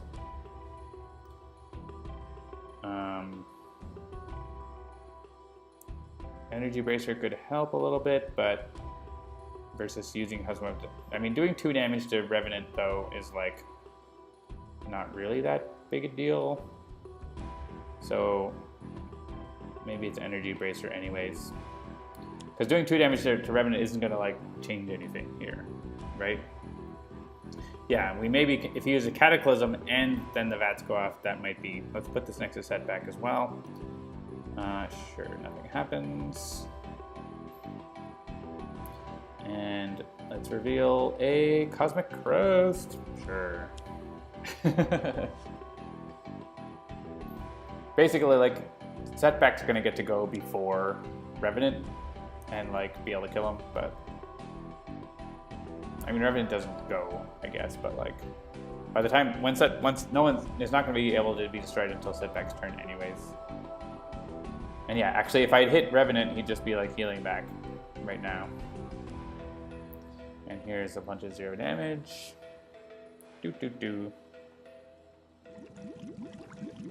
Oh yeah, so +1.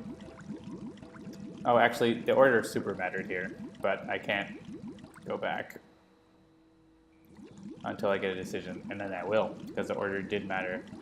I forgot it. I didn't realize that bat happened. Once it hits a dynamic siphon, then I can go back and change the order. Sorry. If it matters. Dynamic siphon can go off, and then like I can like hit, or if, yeah. All right, I'm just gonna go back. All right, we'll go through the healing first. Yeah, that +1 is causing those to go through. So this is doing 1, 1, and 1 to each target. So sure, Visionary, 0, 0, 0. But importantly, and yeah, sure, Setback is going to be 0, 0, 0. And I wanted to make sure it hit Setback first because, what? I didn't press choose for me. Did I actually press choose? I accidentally pressed choose for me. Honestly, it doesn't, it matters because of the Vitality Conduits. The fast forward button is too close to the choose for me button. Take note, developer of the game.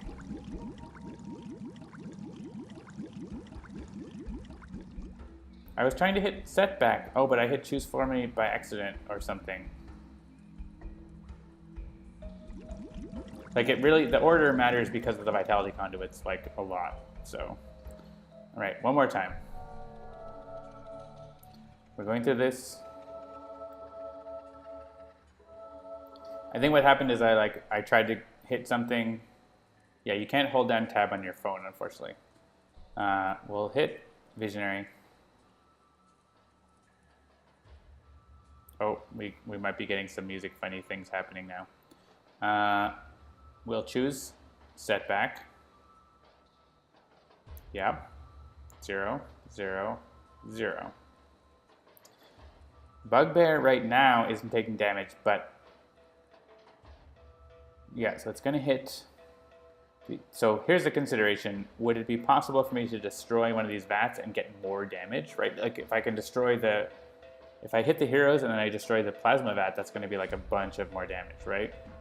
I don't think, the only dynamics I have is on Expatriette, and she can play cards, but she doesn't, if she had an RPG launcher, so it's like, that would be perfect. Because like an RPG launcher, the vat to reduce the damage, reducing the damage, that would be really good. I could potentially play nitrogen rounds on something, or shock, yeah, those aren't good. Shock rounds actually will get through, so that is viable. That would be something I would want to do first. I wish if I had a submachine gun, this would be great. All right, so what I want to do is probably just hit all the bad guys first, because there's no way for me to get rid of, to get rid of the vat. So I'm gonna just make sure to hit all the bad guys and then see where I am. Yeah, I could take out Bugbear, and I'm going to take out Bugbear. Bugbear needs to be taken out. Yeah, I don't think I'll hit Sergeant Steel. None of these things are big, he's not having damage reduction for other things. Let's hit Friction. I'm just gonna hit the villains first, because then I'll know where we stand, because Expatriette's gonna get to use powers and hit things.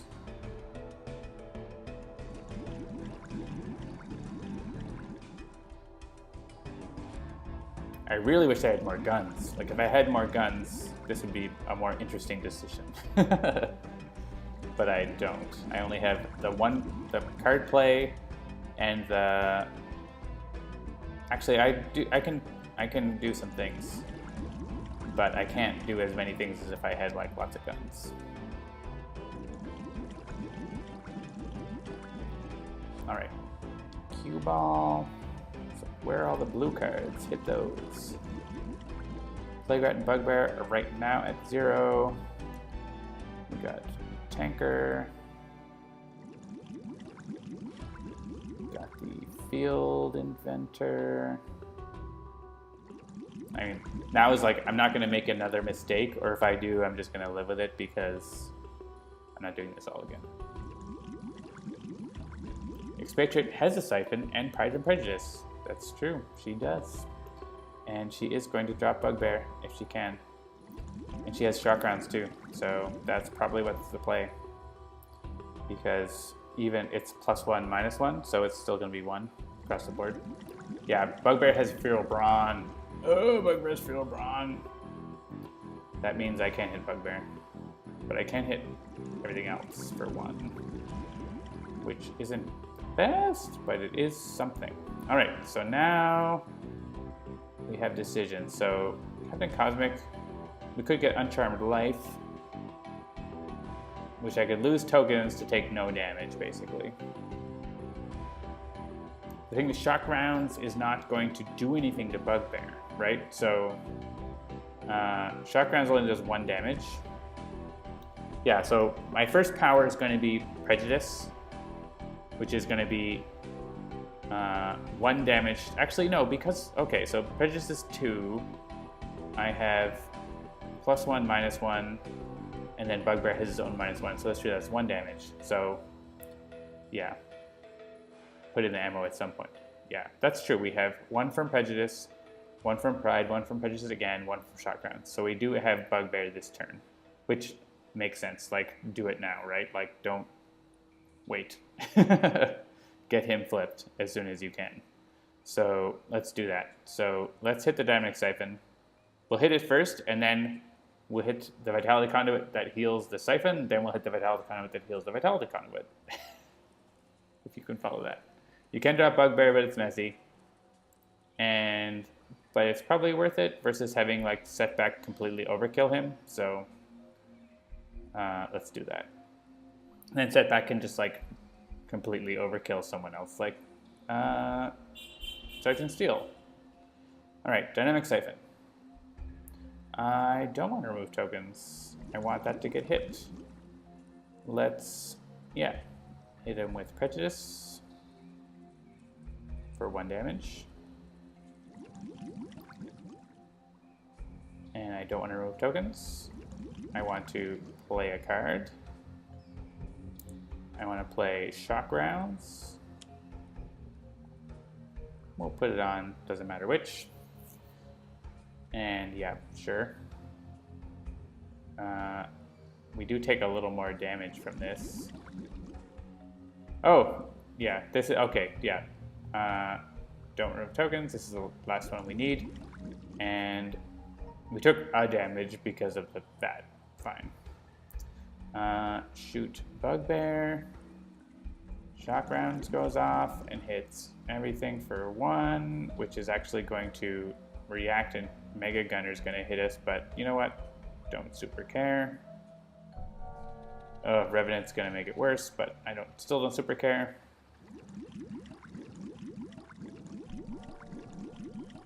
Oh, Flak Jacket, sure. Nope.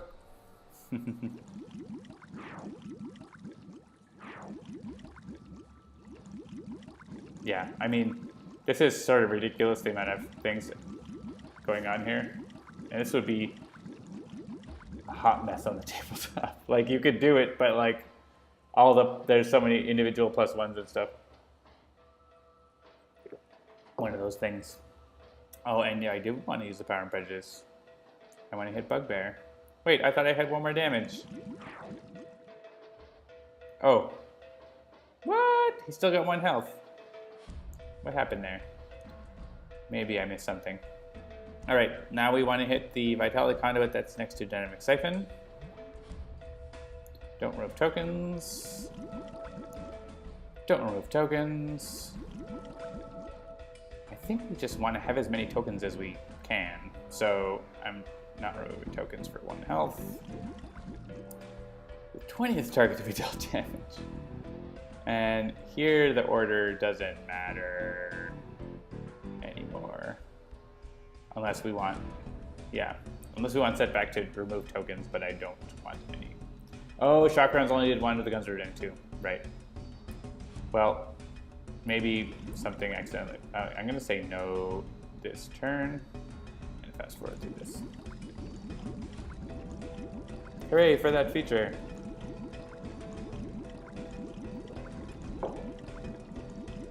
Sorry, it's super flickery because fast forwarding in flicker mode.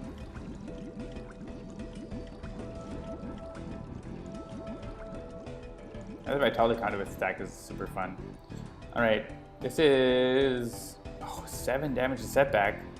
That's gross. Let's make sure to... Oh wait! Can we kill him first?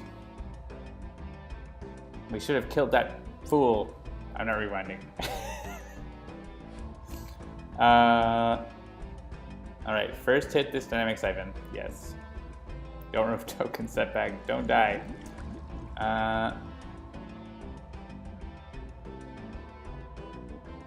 Yeah, I need to... Pride. Can I kill that guy? What's the guy doing that? Oh, I can kill him. I'm killing him, the Rivercorp tanker. Yes. Dynamic Siphon is honestly like, it seems like so long ago now, but it was the like most disruptive card in the game for us to add to the game, because for the first time, like if you imagine like up to Dynamic Siphon, whenever like damage was being dealt, like sure, it could be increased or reduced, you know, or whatever. Or like maybe like there could be like combat stance, you deal damage back. That's fine. You know, there's some damage that hits back. No big deal. With Dynamic Siphon, something gets dealt damage and then anything in the game can happen. Like, anything in the game can happen. Because a hero can use a power, which means anything can happen. They can make a villain play a card, they can play a card, they can, you know, they do a thing that does something else, they can eventually play in medias res, like anything. Like that really, like we had to deal with that, which is a big thing in like the rules of the game, that within damage dealing, something else could happen, where previously it was just like sort of an atomic thing. So that's my mini rant about dynamic side. I don't want to remove tokens so that Plague Rat can like murder Setback. I need to discard 2 cards. Is it time for unflagging? It's probably time to just play unflagging. Yeah. I mean, playing that on Setback, the construct won't be too bad, but... Oh, I wish you would kill Bugbear. Maybe you can if I choose the order right. You're hitting 1 damage on... Oh yeah, take out the Restrainer.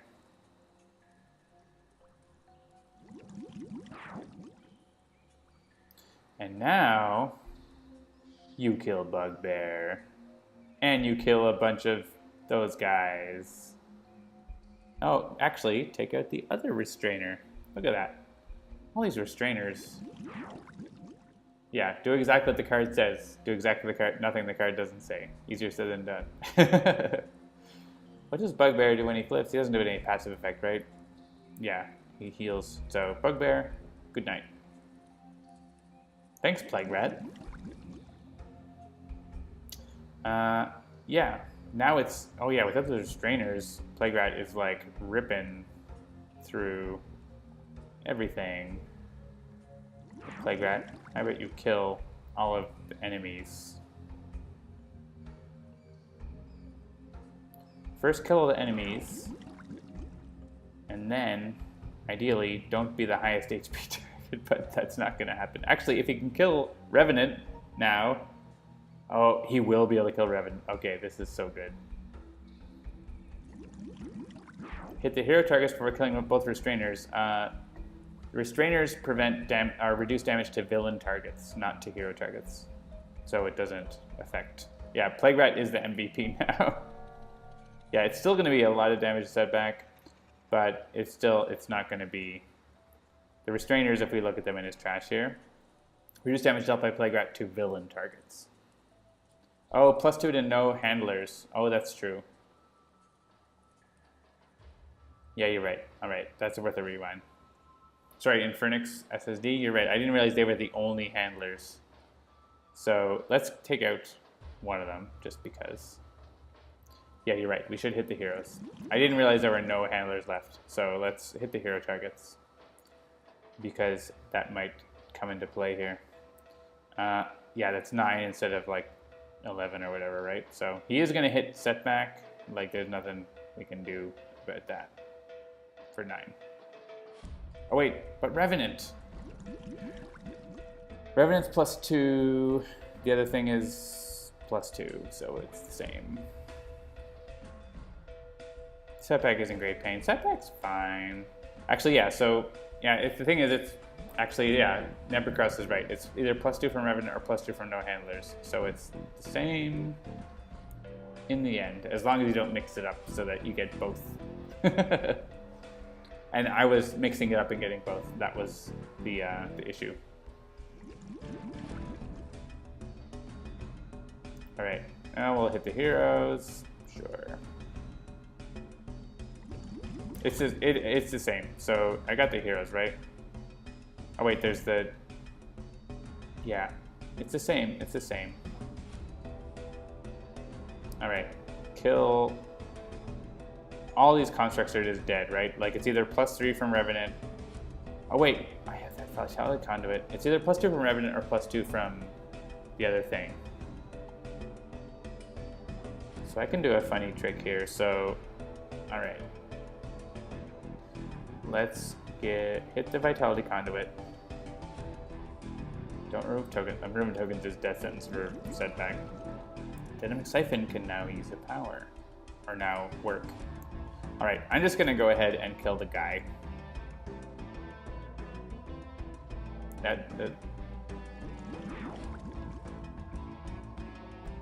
Kill Bugbear.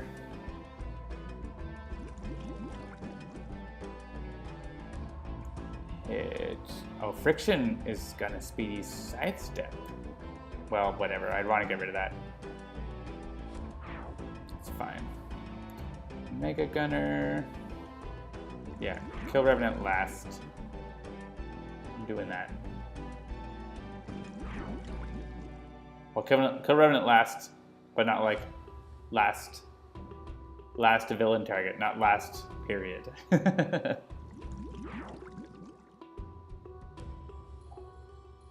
Sergeant Steel. He's immune to his own damage, unless I twist the ether, which I'm going to do.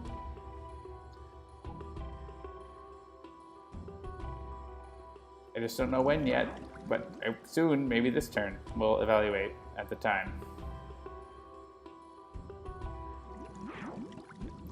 Alright. So it turns out everything was fine. But, alright, so now we kill Revenant. So now he's just got his +2 instead of +4, which means I can hit Dynamic Siphon.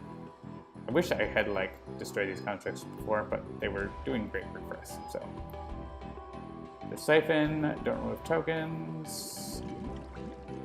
Use a power. Oh, I already used my other power. This is early in the turn I used powers, apparently. So let's play a Flak Jacket, which I could have played before and saved myself some damage, but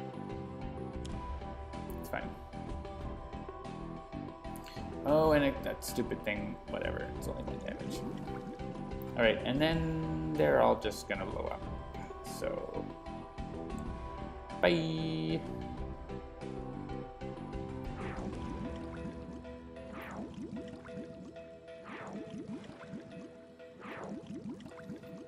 Alright, so Bugbear is gone, which means Sergeant Steel, in my opinion, Sergeant Steel is the next thing.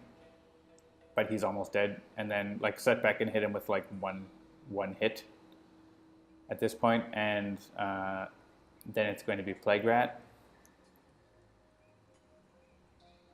So the question is, do I get out of Telekinetic Cocoon now,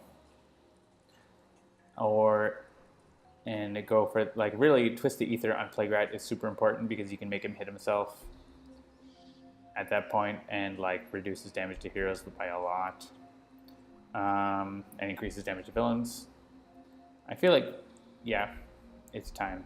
Destroy the cocoon, twist the ether, and then get back in the cocoon like next turn. That's on Plague Rat. Don't remove tokens. She's got lots of health. Yeah, she doesn't need cards, but Setback could, yeah, probably Silver Lining now? Yeah, Silver Lining now. If he survives Sergeant Steel's turn, which he probably is. I think actually it's Expatriette needs cards. So does Captain Cosmic, but Expatriette needs cards more to actually get her job done. Oh, she still has Vitality. She still has cards on her. I thought they got killed. I guess they didn't. Yeah, she doesn't have any great cards to play. Hey look, that's available for testing, but it already was. I was just playing it. That's weird. Thanks, Apple. We're gonna choose Expatriette because, yeah, definitely playing Silver Lining. Like, just playing Silver Lining. I mean, I could play Plucky Break to do some damage, but like Silver Lining is gonna be worth it. And I'm just gonna play Unflagging. So, but Expatriette really wants something else to do, like another gun. So let's do it. Expatriette. Personal access. And unload. There you go. Alright, so we're going to discard Quick Draw because we can just play the rounds with speed loading.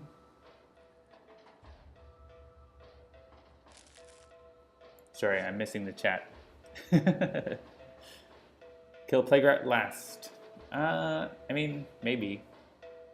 Probably after Sergeant Steel. So Sergeant Steel is like basically neutered almost right now, but we'll see. Oh yeah, here actually dealing some damage because of... No, Setback does not want to die. Setback doesn't want to die. Setback doesn't want to die. Not yet, anyways. Like, soon, but not now. And, oh, this is gross. Captain Cosmic is doing the least useful things. I mean, that's not true, but... How about just say no this turn?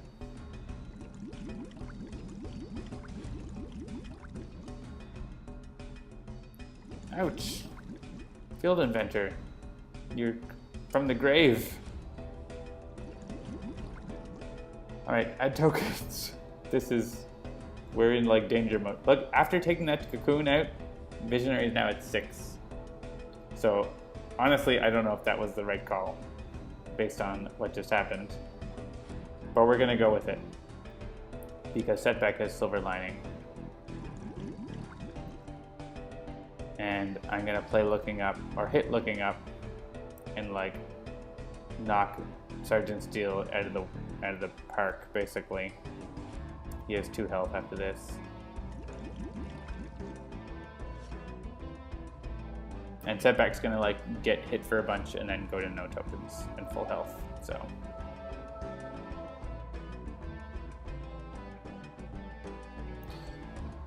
Alright, do I want to get one of these back? I mean, if I do that, then Arsenal Access will definitely get me one, but I don't super want that. So let's play this. Sure.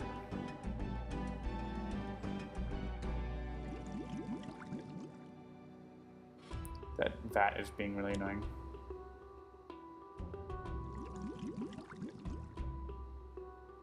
Ooh.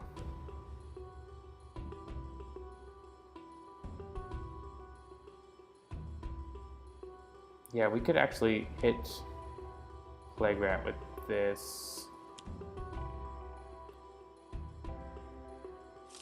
for a pretty effective reduction, because we haven't totally controlled him yet, so.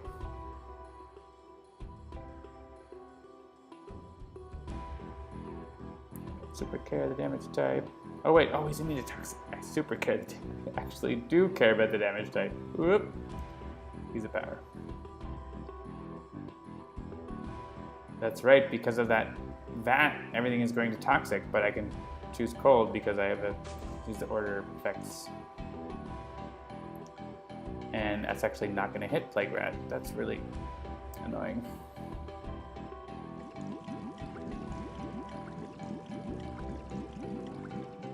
Yes, use Prejudice, and that's going to finish off Sergeant Steel, who... Sorry, my phone's too tall. At the start of each active villain's turn, it deals the hero target with the highest HP 1 projectile damage. Yeah, I probably should have kept that cocoon in play.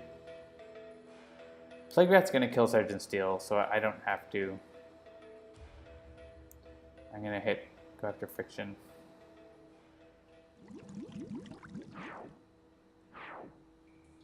And if Plague Rat doesn't, then Visionary can. If needed. Oh, stop dealing me damage. Alright, so here, yeah, instead of like having a pile of damage go to Setback, we can save someone with Uncharmed Life. So like Captain Cosmic, who's basically like gonna die in a second anyways, like he doesn't really have much to do. He might play a card that's useful. I'd rather save Expatriette or Visionary. And he won't kill Captain Cosmic. Yeah, I think Visionary, is, if she gets to her turn, is just going to play another cocoon, so let's try to let her do that.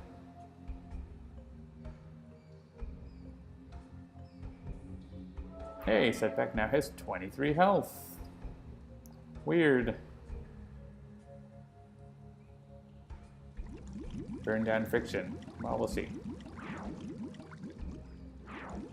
Plague Rat will do that for us to some extent. Yeah, now Setback has the highest HP, so he's getting, like, destroyed. So Uncharmed Life is going to kill me, so let's not play that.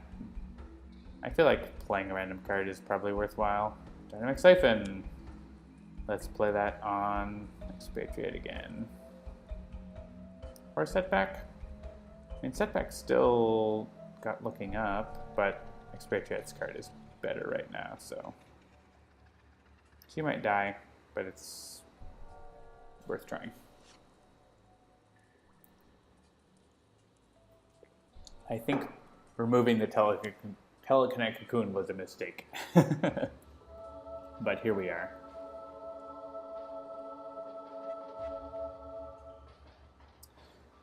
This is doing...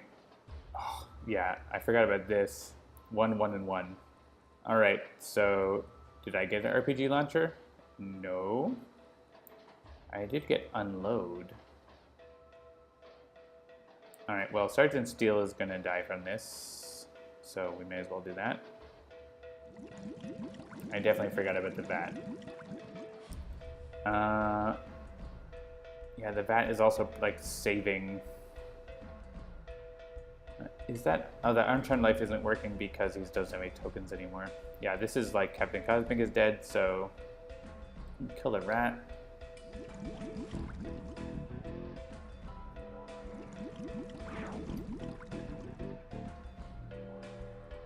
Goodnight Cat Dreaming. Friction can take 3 damage.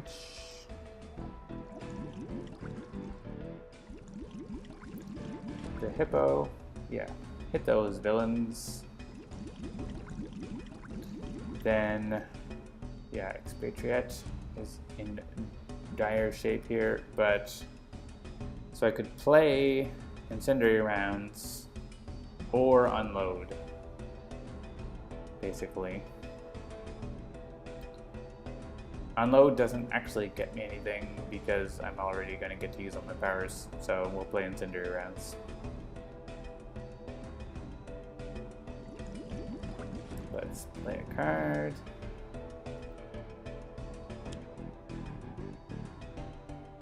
Yeah. If I lose, it's because I got rid of the cocoon. I mean, I don't know if that's super it, but it's notable. So we want to use this first so that we can use it again later. And yeah, that whole, like, immune to toxic is gross, which is why we want Visionary to survive, so he changes his damage type. And then, yeah, we'll just keep hitting. Choose. I don't care. Here, I guess I could have hit Plague Rat here because I could have chosen Fire. May as well just kill Friction now.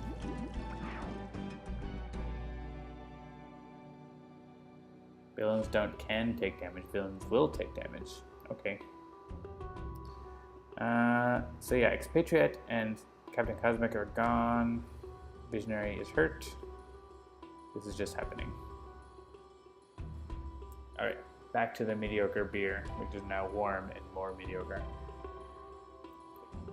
Yeah. That's not great.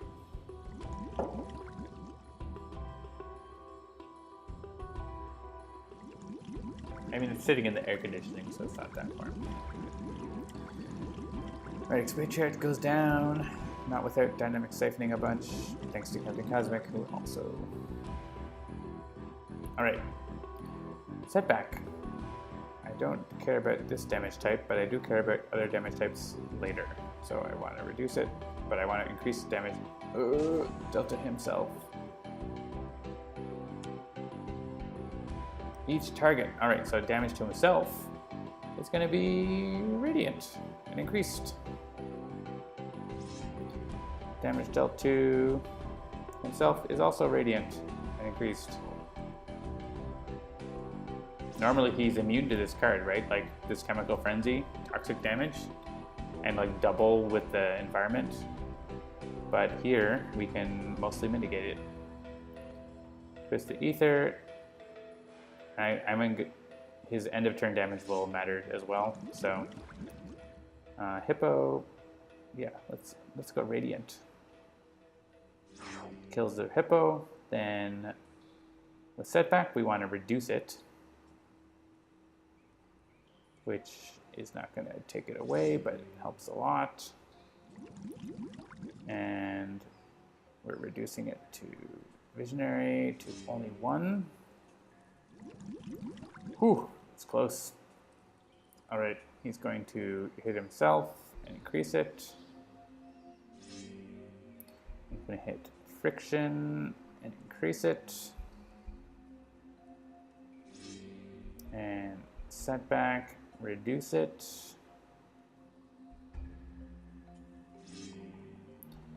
Visionary, reduce it. She's alive. She can go into Cocoon at 1 hit point, which I think is a win now because Plague Rat will just kill himself. Unless he can destroy ongoings, he can't. Friction can destroy ongoings, but we have Setback. Here's the thing, Setback, as long as Setback can survive and soak Friction, when Friction is incapped, she destroys ongoing cards, so really I want to go into Cocoon, but Setback has to live or the Cocoon goes, right? So Plague Rat is hitting himself, but he also, like, if you look at her flip side, this is important. Destroy 1 hero ongoing or equipment card, right? So that's going to take out our Cocoon. I mean, obviously it makes sense to Cocoon, but we still need to make sure Setback doesn't die. So we need to, like, destroy high-risk behavior, basically.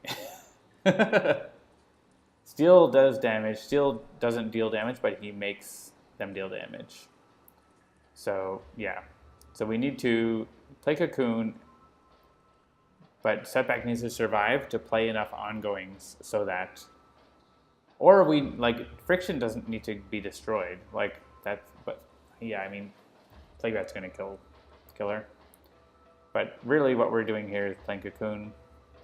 I was trying to think if there's any reason why we don't, but I don't. As long as Setback can stay alive, or like I can't play Wapsori. I can play Plucky Break.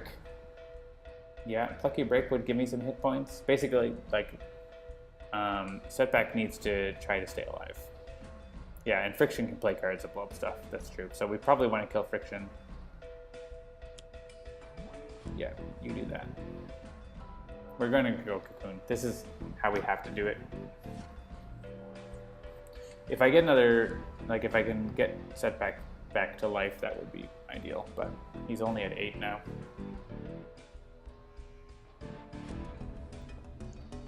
That shouldn't be an option. You can't remove 0.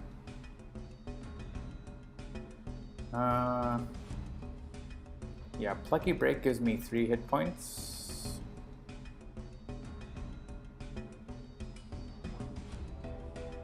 I can take out Friction, or she could potentially play cards that destroy ongoings, like all my ongoings. Yeah, that's no good. We need to take her out before that. What does Expatriette do? Use a power, destroy a target with 1 HP. Oh, she has 2. That's too bad. I mean, use a power would do it. And Captain goes afterwards. Play a card could be nice. Telekinetic Cocoon says, can't play cards. Alright. I think Plucky Break is the play here to gain hit points. Looks like net 2. Could be critical. And I think killing Friction, yeah, is what we have to do here, because we can't allow her to destroy all of our cards. That's what she would do, potentially. I would love to hit Plague Rat, but actually I can't, so.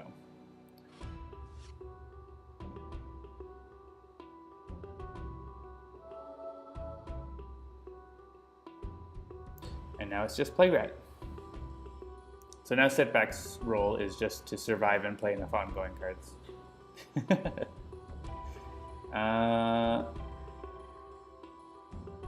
Yeah, I guess Setback can use a power and punch Plague Rat for no effect. Or gain hit points by destroying that. That's actually, yeah, Uncharmed Life isn't doing anything now. Or he could lose a token and, yeah, gaining hit points makes sense. Oh, but I want to keep that ongoing to soak it. Yeah, I don't want that. I'll use this. Mitigate. Yeah, teamwork, you're right. Yeah, Uncharmed Life is very ongoing. Yeah, chat, you are all correct. So actually, high risk behavior, I think, is the first one because I can't actually hit Plague Rat. So that +1 damage isn't actually helping me.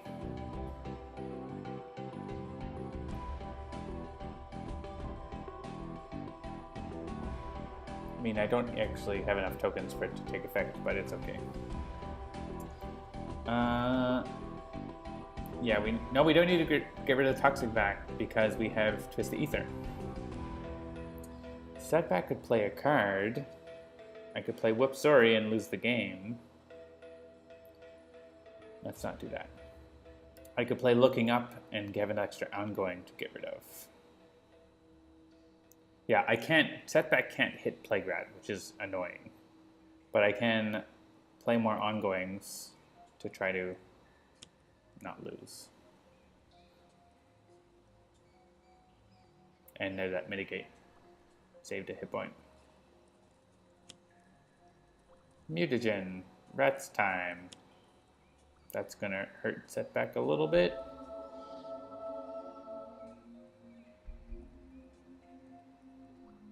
This is the Vat doing a little bit.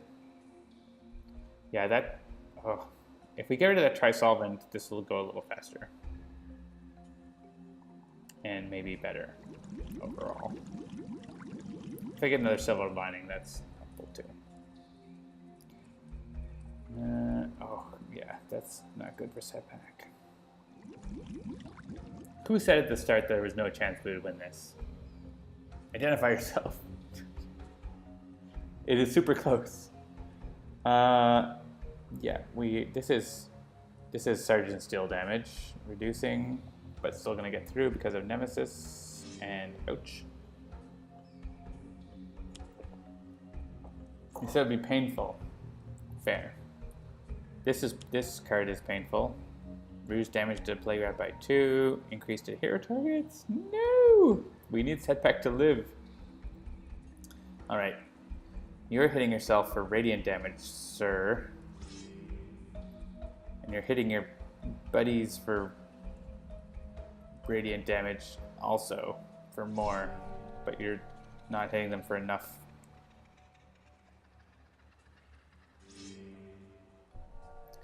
And yeah, that rat, actually the rat is gonna hit his handlers, assuming Setback is probably gonna use Uncharmed Life to try to survive, so let's save the rat, the other rat.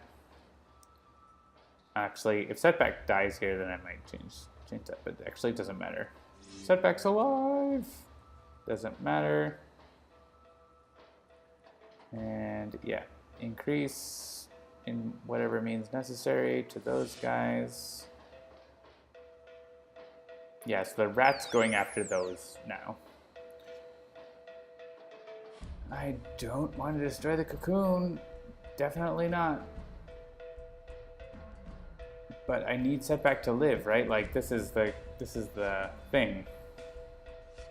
If I had my other cocoon in my hand, which I don't because I foolishly destroyed it earlier, which I really shouldn't have. I mean, I don't know, it's foolish. Like, we needed the Twist the Ether, right? Like, we needed both of these things to be true, and we could only have one. I can't play Whoop Sorry. I could Fumbling Fool and add tokens and hope to get... Oh, wait. Yeah, let's not do that. Nope, nope, nope, nope, nope, nope. We're not doing that. We're just not going to play a card. That's what's happening. And we could either destroy Uncharmed Life for 3 HP or just reduce by 2. The math to me says... Oh, the math... I don't know if the math says that. Let's play Something Fool and die! Yeah. The villain has... Here's the thing. This seems good, but the rat is going after the lowest. And the lowest right now is Setback. So... Yeah, he needs to hit himself for non-toxics. Exactly. So we need to destroy this so that Setback isn't the lowest and it goes after the handlers. But then he's gonna hit Setback for more.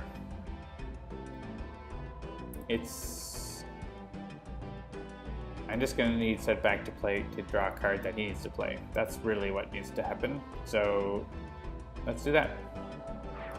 We need to not be the lowest though for the rats, because the rats are gonna kill us. Hey, I could play Karmic Retribution and get health. Yeah, and also they're healing. Alright, so destroy target with 1 HP. Actually, don't want to destroy those. Oh wait, there's no more with 1 HP, they healed. Setback could use a power to mitigate. It's probably good, or he could like attack those guys, but that just means the rats are gonna hit him.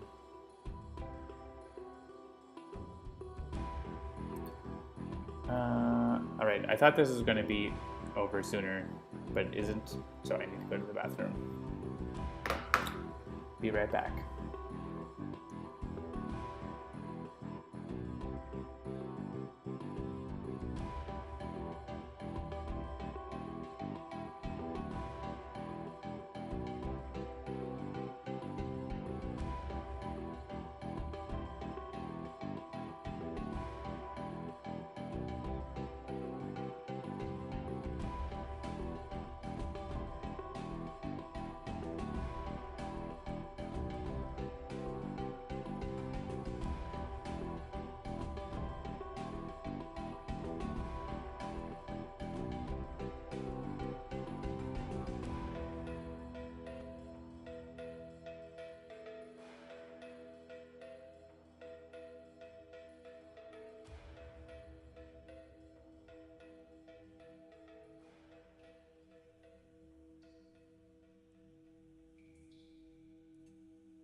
You're right. I forgot to unmute.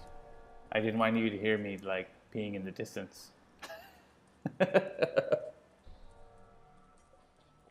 Listen, I'm not a professional streamer. I don't know why you thought I was.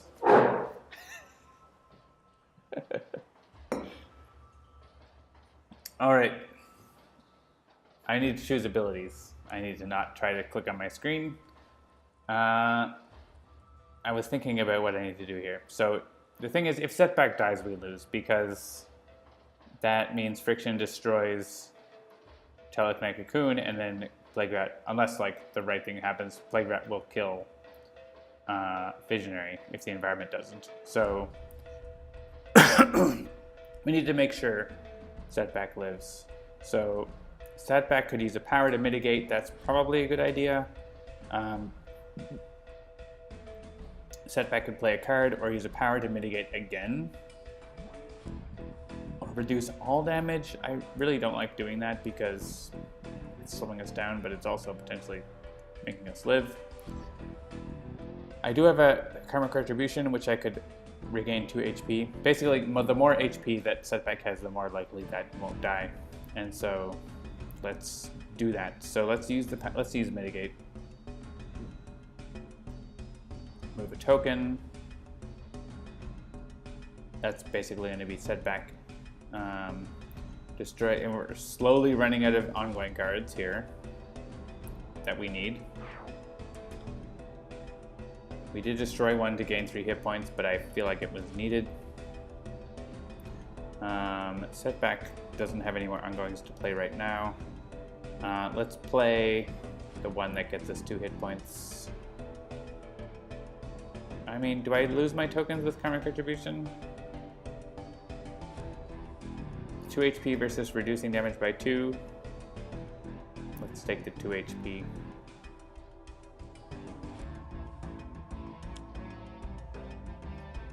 Good job. I'm doing a great job. This did pooping intensifies.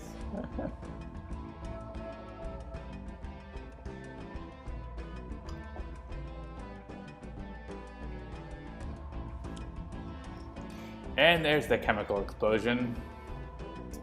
This is not gonna kill Setback. Barely. Oh no, I thought he has reduction.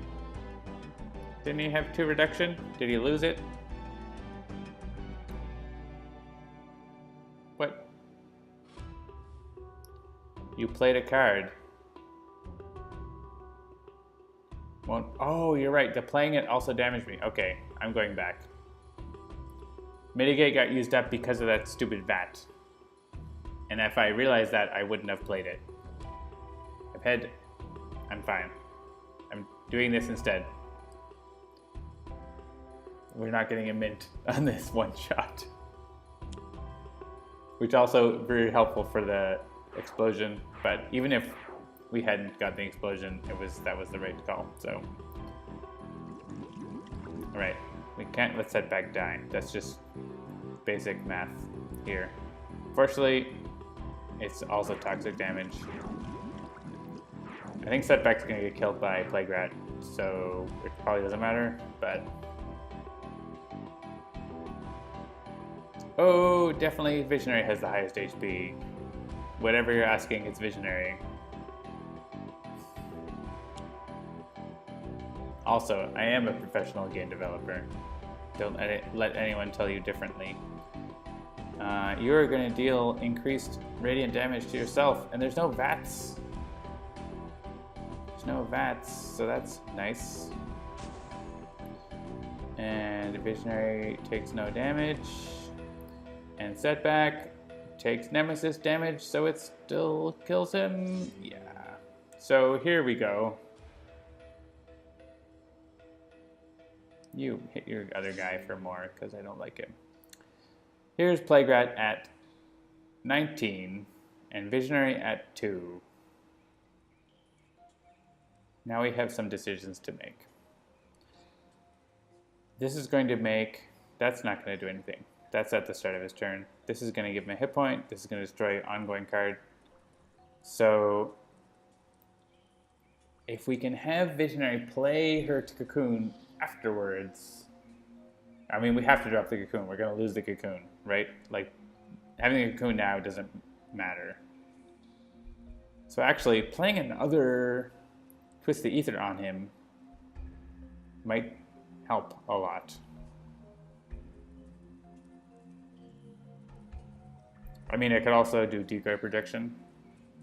Yeah, I can also play it. So yeah, we need to go to Cocoon. Like, we need to start hitting him and start... yeah, I think Twist the Ether. He has no cards in his deck, so he's going to play a random card unless we suggest him to play something, which might be a good idea. Alright, what does Setback do? Reveal the top card of a deck, discard it, or put it on the bottom. Use a power, draw a card. Use a power, destroy a target with 1. Reduce all damage by 1. Yeah, we need that. Yeah, if I play an ongoing, it'll get eaten by friction, so I need to play that afterwards. But I'm not going to play an ongoing card anyways. Oh, right. The friction will eat the Twisted Ethers.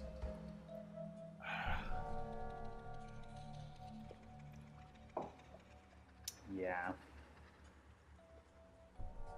That will happen. The neutralizer we could get rid of with this ability, which we probably will because we don't really have other things we want to do with that. Friction is really ruining things here, right? Like,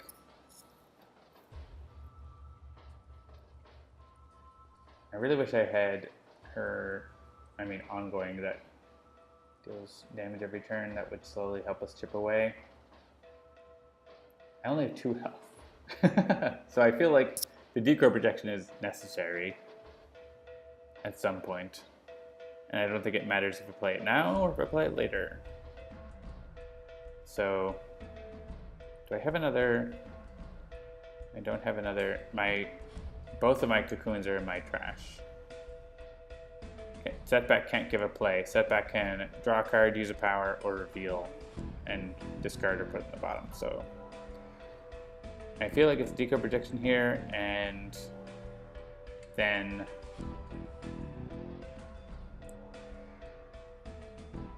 yeah, I'm gonna lose a Twisted Ether. But I was gonna lose it.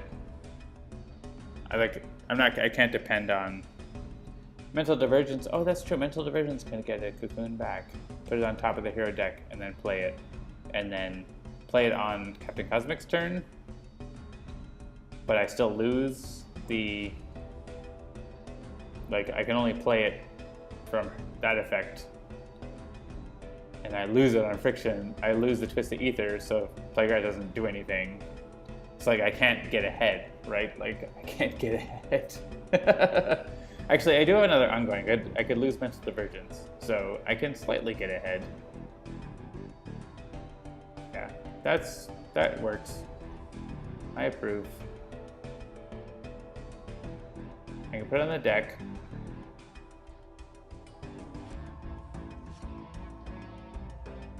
I don't think this is a win, but it's slowing the loss. This reminds me of that chairman game with Jeremy where he was like boggled by how he won. So yeah, what do we got? Probably just draw a card. Or I could reveal my own top card, which doesn't really work. I could reveal the environment. What even the environment might be? I need to like be cocooned before the environment because it's gonna kill me. Using a power is better than drawing a card. Actually, I could get the other cocoon on top. So I could like get the other cocoon like nearer. It's stalling the variant release time. That's true. Yeah, what has 1 HP? It's this thing that's hurting me more, but actually it's not hurting me because it doesn't affect me. So I don't care about that. Actually, okay, yeah. Oh no, I can't reveal it. I was thinking I could reveal the top card of the deck and get my other thing. Oh, no, use a power. Okay. I'm getting there. Take my other Telekinetic Cocoon. Really, cycling Telekinetic Cocoons through incaps is how this might work. So, except for the villain's healing one every turn, which is not helpful. And also I can't use this to destroy a target with 1 HP anymore. Use a power to draw. Yeah, if I use a power, then I can get that other cocoon into my hand, and I have both into my hand, which seems like what I want. So the 1 damage is maybe useful, but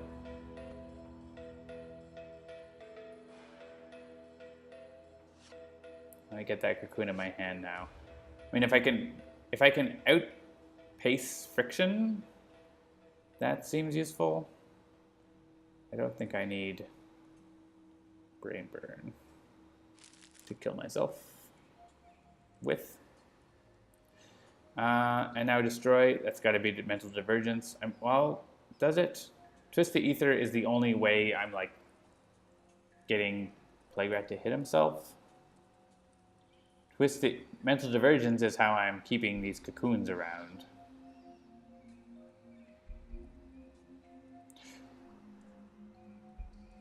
I don't have another mental divergence, but I do have another Twisted Ether. I really need to have that 1 damage every turn to counteract that 1 healing every turn. The thing is, if I destroy mental divergence, I don't have any way to get ahead, right? Like, I have to play Cocoon on here. So I think it has to be Twisted Ether, even though that's basically like a stalemate.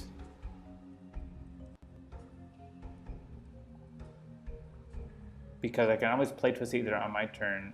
I can't play enough cards. I can't play enough cards. I can't play a card with Setback. I can't play a card with Expatriette. I can only play my own card and then Telekinetic Cocoon. Like if I lose this Twisted Ether, I've just lost. Right? No, maybe not. Mental Divergence isn't doing anything for me now. It will be play all your best. Yeah, just play all your best cards. I'm destroying this. It's too late. It'd have to go all the way down the rabbit hole to decide which one. All right, we're playing Cocoon because otherwise we lose.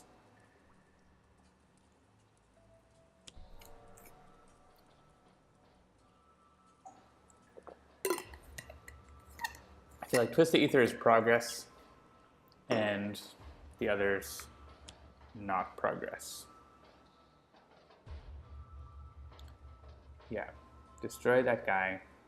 He makes Plague Rat hit himself harder. With Twisted Ether, we can make that happen. I don't care what damage type.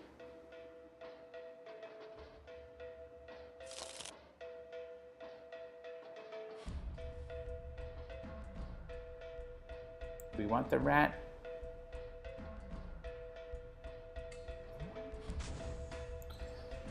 He can hit himself, that's for sure. Only for 2 because he played a handler. The rat is mostly going after me, so we'll like weaken it at least.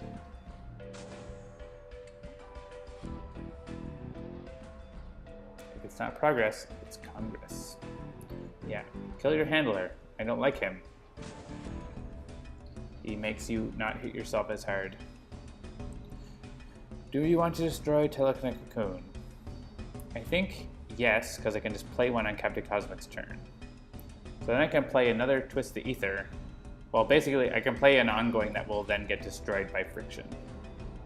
There's the rub, right? Like,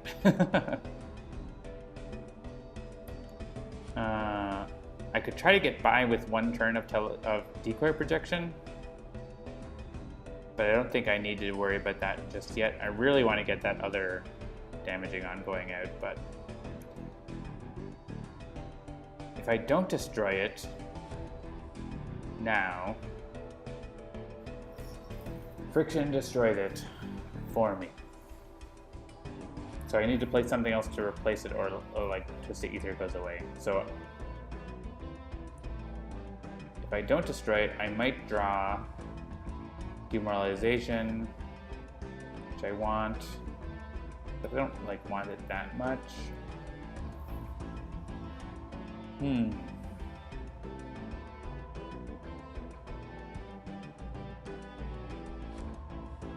problem is if I don't destroy it, I can't play anything else.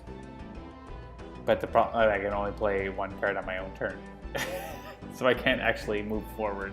But I can, it doesn't let me, I can still use powers if I can draw and discard or whatever, but I don't actually have another power I want to use because I'm the Visionary. I don't have any damaging powers. Unless I was the right variant. Rest the mind. If this guy was going to live. I mean, I could rest the mind with the rat and make the rat hit Plague Rat more. That's not awful. But then I mean, again, that's like versus having Twisted Ether, right? So Twisted Ether is by far more valuable. I'm feeling like just not destroying Telepathic Cocoon, let Friction destroy it, play another one is the move here. So, because I might draw, if I draw the Mental Divergence, then I'll just play that and use the power to get things back.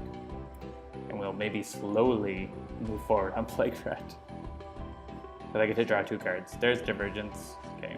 There's another Divergence. Okay. This is hopefully interesting to viewers. I can't use powers. I can only draw or reveal the top card and maybe control what Plague Rat does. I don't really care what Plague Rat does. I don't want him to play handlers. He doesn't have ongoing cards. I really want him to hit himself. Like, that would be ideal. That's better than drawing a card. So let's look at Plague Rat's deck. Seek and destroy. The hero target with the most cards in play damage either discards 2 cards or destroys one of their equipment cards. I mean, that's better than him playing a handler. So, oh, it's either trash or bottom of deck. Oh, then I really didn't. Setback, why is your incapability useless? I mean, it's not useless. It's just not good on villains. It's good on, like, knife.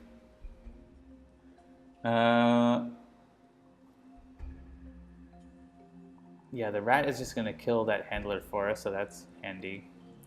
And yeah, I guess Expatriette is going to give that thing, because nothing else is useful. Destroy Cocoon. And we're just going to straight up play Cocoon again.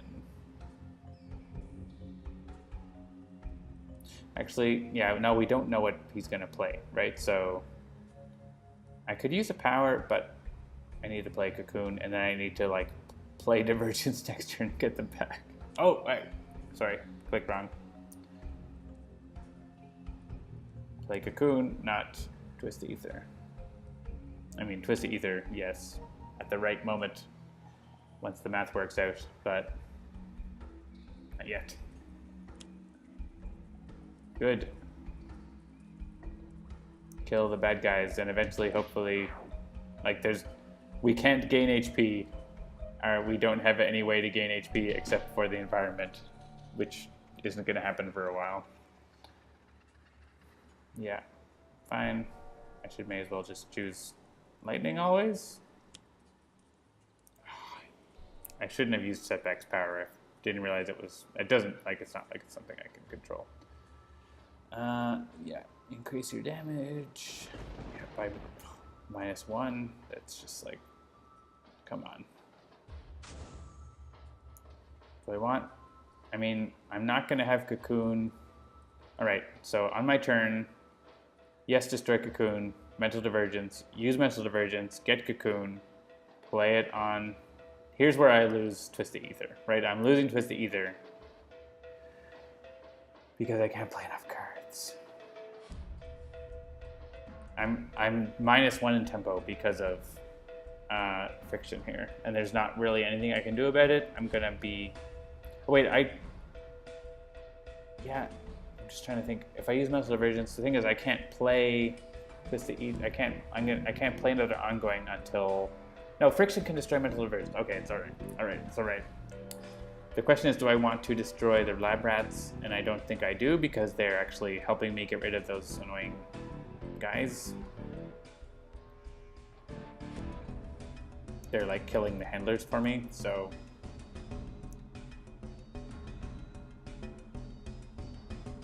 It's alright. It's alright.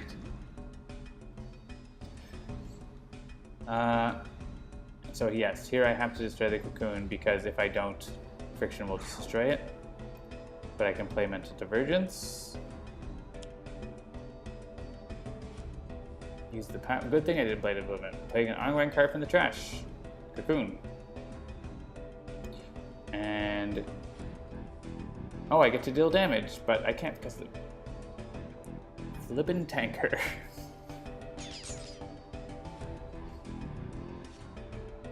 Yeah, this is Vulnerap. This is why I play random, because you get situations that look impossible / improbable, and when you like stack your team with your best heroes, you don't get that as often. This is the more fun part of the game. All right, Setback, your third ability. I don't like it, except with like knife or parse.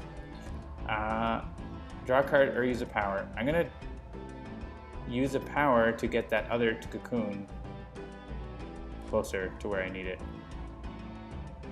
because this is all about cocoons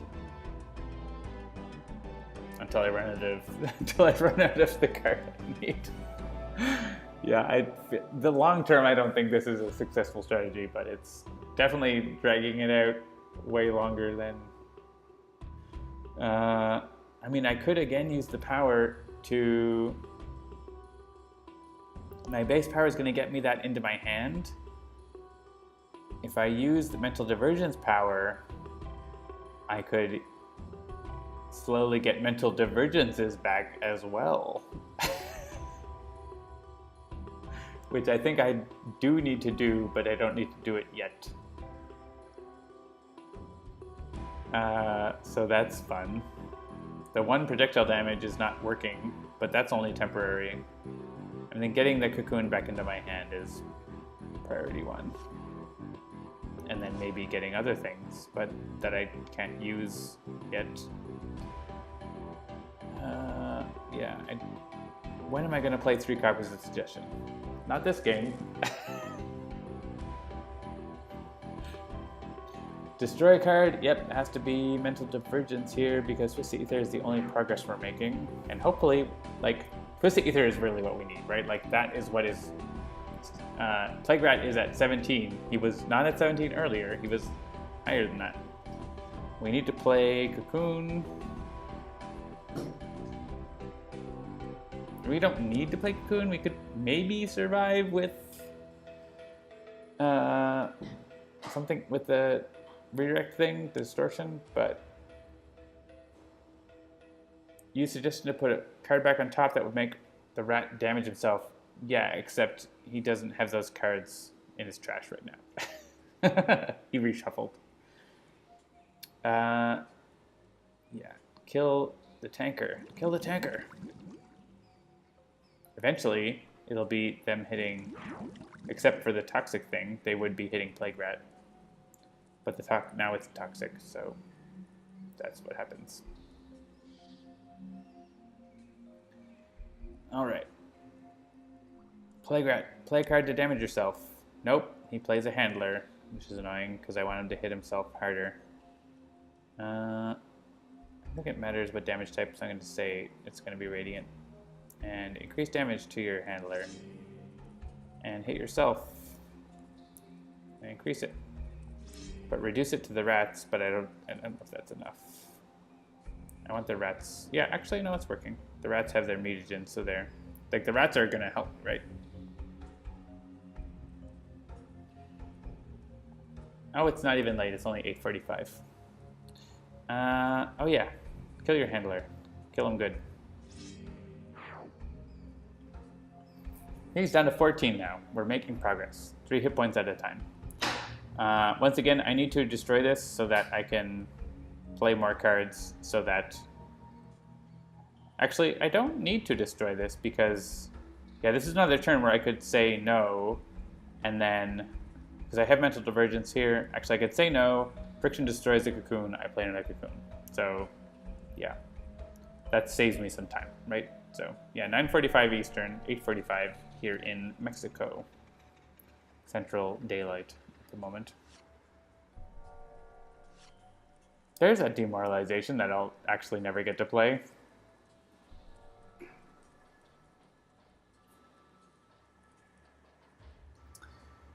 The downside is I can't use powers and stuff.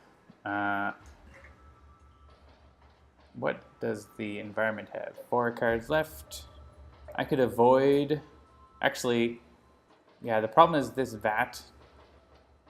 The toxic one is stopping us from hitting Plague Rat. Like, so I would love the explosion to come out.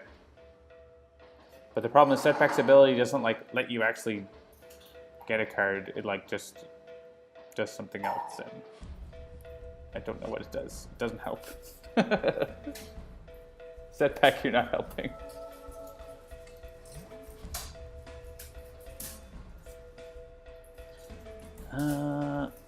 Yeah, there's no handlers, right? So, select a hero. Visionary can stack up a bunch of damage that won't work. Destroy the cocoon.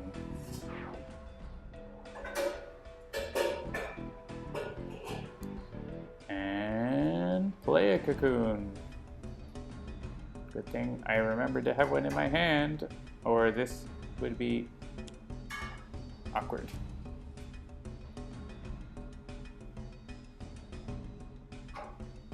Chemical explosion! Chemical explosion! I don't want to kill the rats, but they're gonna die. But that's what we need. We need non-toxic damage to be happening, right? Like, that's what we need.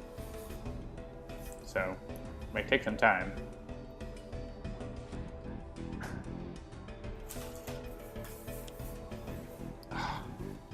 More handlers. That's just slowing things down. The problem is it's like slowing things down, but like eventually I'm gonna run out of mental divergences, and that's bad. Kill your handlers, kill your handlers.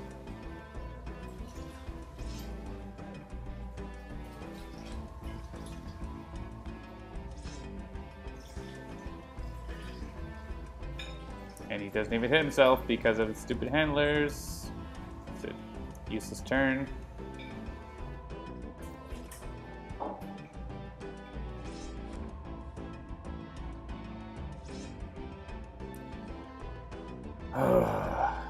And so here again I need to destroy the cocoon so I can play mental divergence and get it back.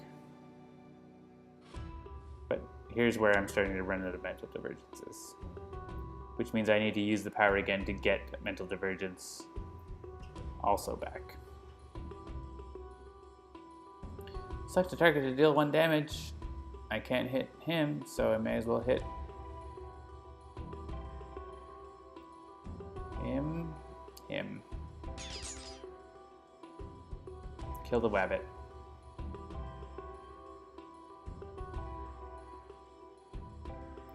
Surgeon Steel. Setback. Yeah, she lets me use a power as well, so okay, so I'm gonna use a power to mental divergence. Another mental divergence. Oh wait. I thought I used... What? Didn't I use mental divergence on my turn? Sorry. I thought I used this to get cocoon. Sorry, I must have clicked the wrong thing. I mean, I clicked on mental divergence. That's what happened. Sorry, just going back. Make sure I get a cocoon. That's important.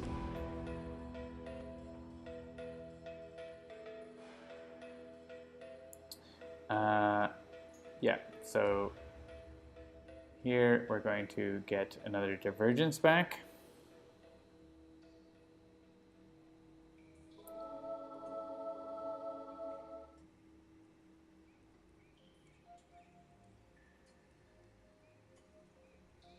And then we're going to use the power to... We need to get another cocoon back. We can keep playing and using divergence to get cocoons back. So we really need to get divergences back. Like, that's how we keep in cocoons. So we need to make sure we have those divergences on our draw phase. And we can destroy them and get them back. Because after her turn, we can play, as long as we have a cocoon in our hand at this point, we're okay. I certainly could still screw this up.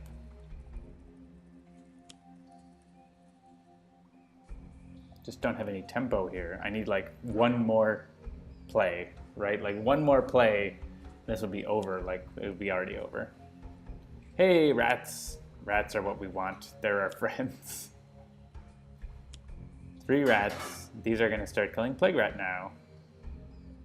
I'm all for it. Well, not yet, but soon.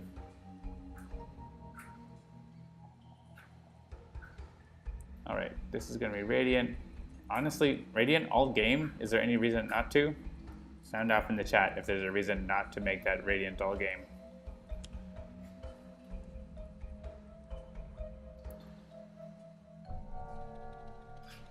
All right, kill this guy.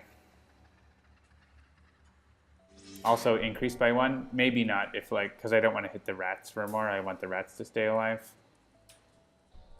But yeah, I think Radiant for days, and of course now he's gonna play a card because of this. But you know what? It has to happen. He doesn't heal, so. Well, he does heal from him, but the rats will kill that thing.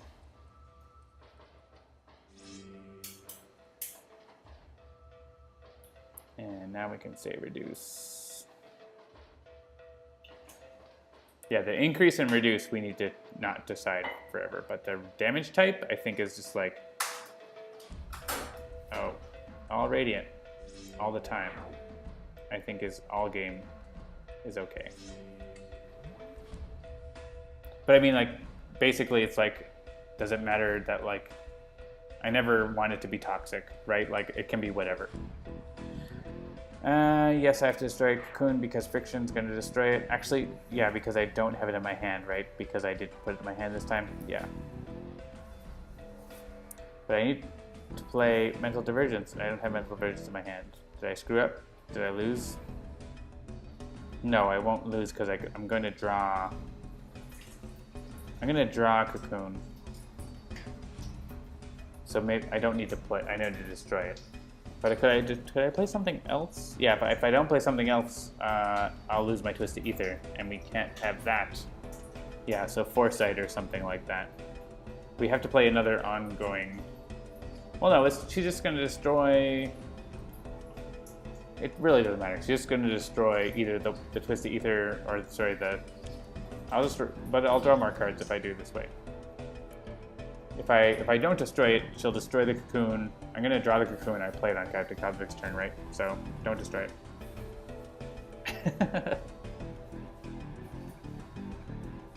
Oh, I mean, I could choose destruction, but no, I don't want to lose Twisted Ether. I can't lose Twisted Ether. That's the only progress I'm making. Like, play that's at 14 because of Twisted Ether.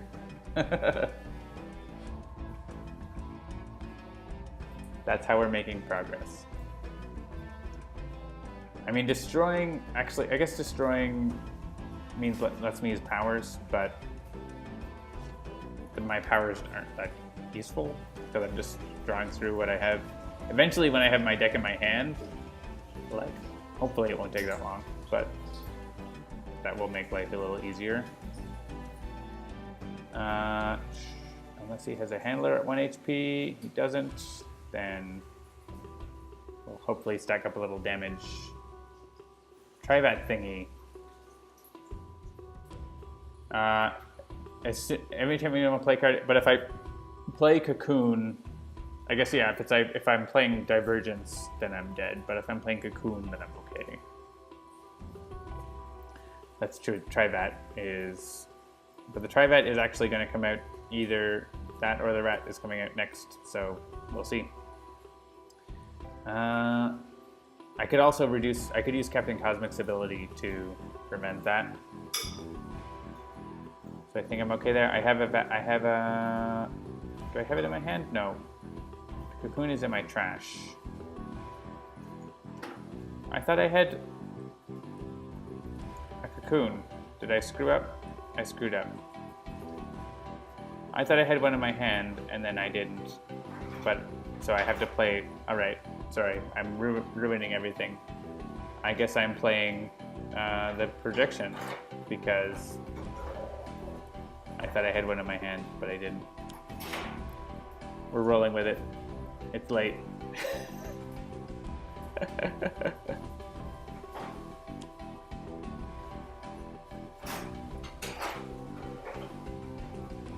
Yeah, we lost.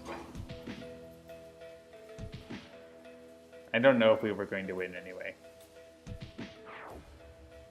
I can't rewind back anyways, it's too late. The rats are killing us now.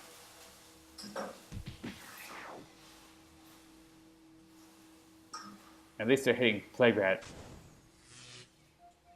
And they're hitting us. Yeah, sorry, I miscalculated there. It's getting too late. And yeah. Might have been able to win that game. I think it was winnable, obviously. I think that early time when I didn't play the cocoon might have been where we lost, but I held out. We'll listen to this great music.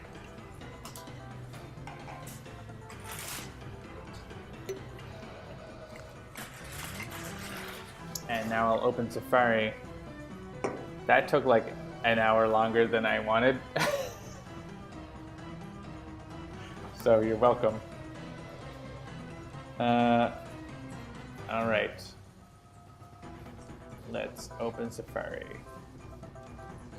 Actually, like a whole hour stalling to try to win. We could have won though, so it was worth it. Yeah, the music is just gonna go funny now. I'm just gonna do this. All right. So the astute among you may have realized that you know what the variant is tonight. You stalled for how many turns at 2 hit points? You'll have to check the replay to know that for sure. And I probably didn't have to die, I just made a mistake. Right? Like, I'm pretty sure that's, you could verify that. I screwed up. If I knew how things would turn out, I could play the extra Twisted Ether and Demoralization. Yeah, that's possible. All right. I need to open that, and I need to open another page. And you're looking for a Cleverest Legacy. That is a thing that does not exist in Sentinels of the Multiverse. So don't hold your breath for that. Why, when I open Safari, does everything go poorly? I don't understand. It's like, it's just a browser. Why are you all freaking out?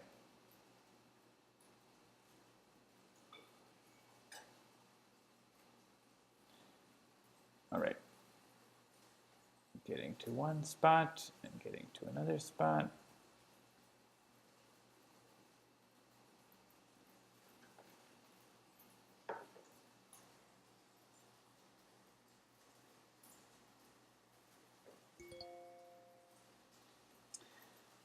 Lifeline, Blood Mage. Let's make that best friend available. This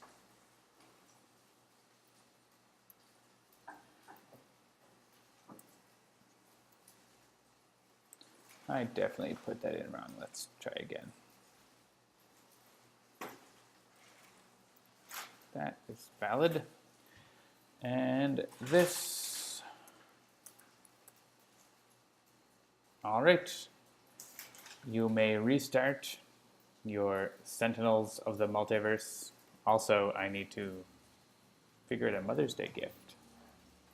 Anyone out there? Mother's Day is coming up on Sunday, as you can see on my phone.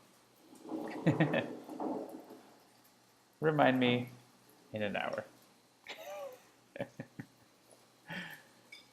Yeah, this has been a fun stream and a little long, but it has been fun. So we'll good luck on finding Lifeline, who is not a mother, but he is a father. So Father's Day is coming up. So if you have an Aeon girl in your life, make sure they give you a present for Father's Day if you're a father, or for Mother's Day if you're a mother. So for your little Aeon girl or boy, or Aeon non-binary or other. Peanut butter cookies, that would be great if the people are not allergic. So enjoy that. I'm going to sign off because it has been quite long enough. And have fun, happy hunting, and next week, if all goes well, we will have one more variant. Thanks for watching, and we'll see you next time.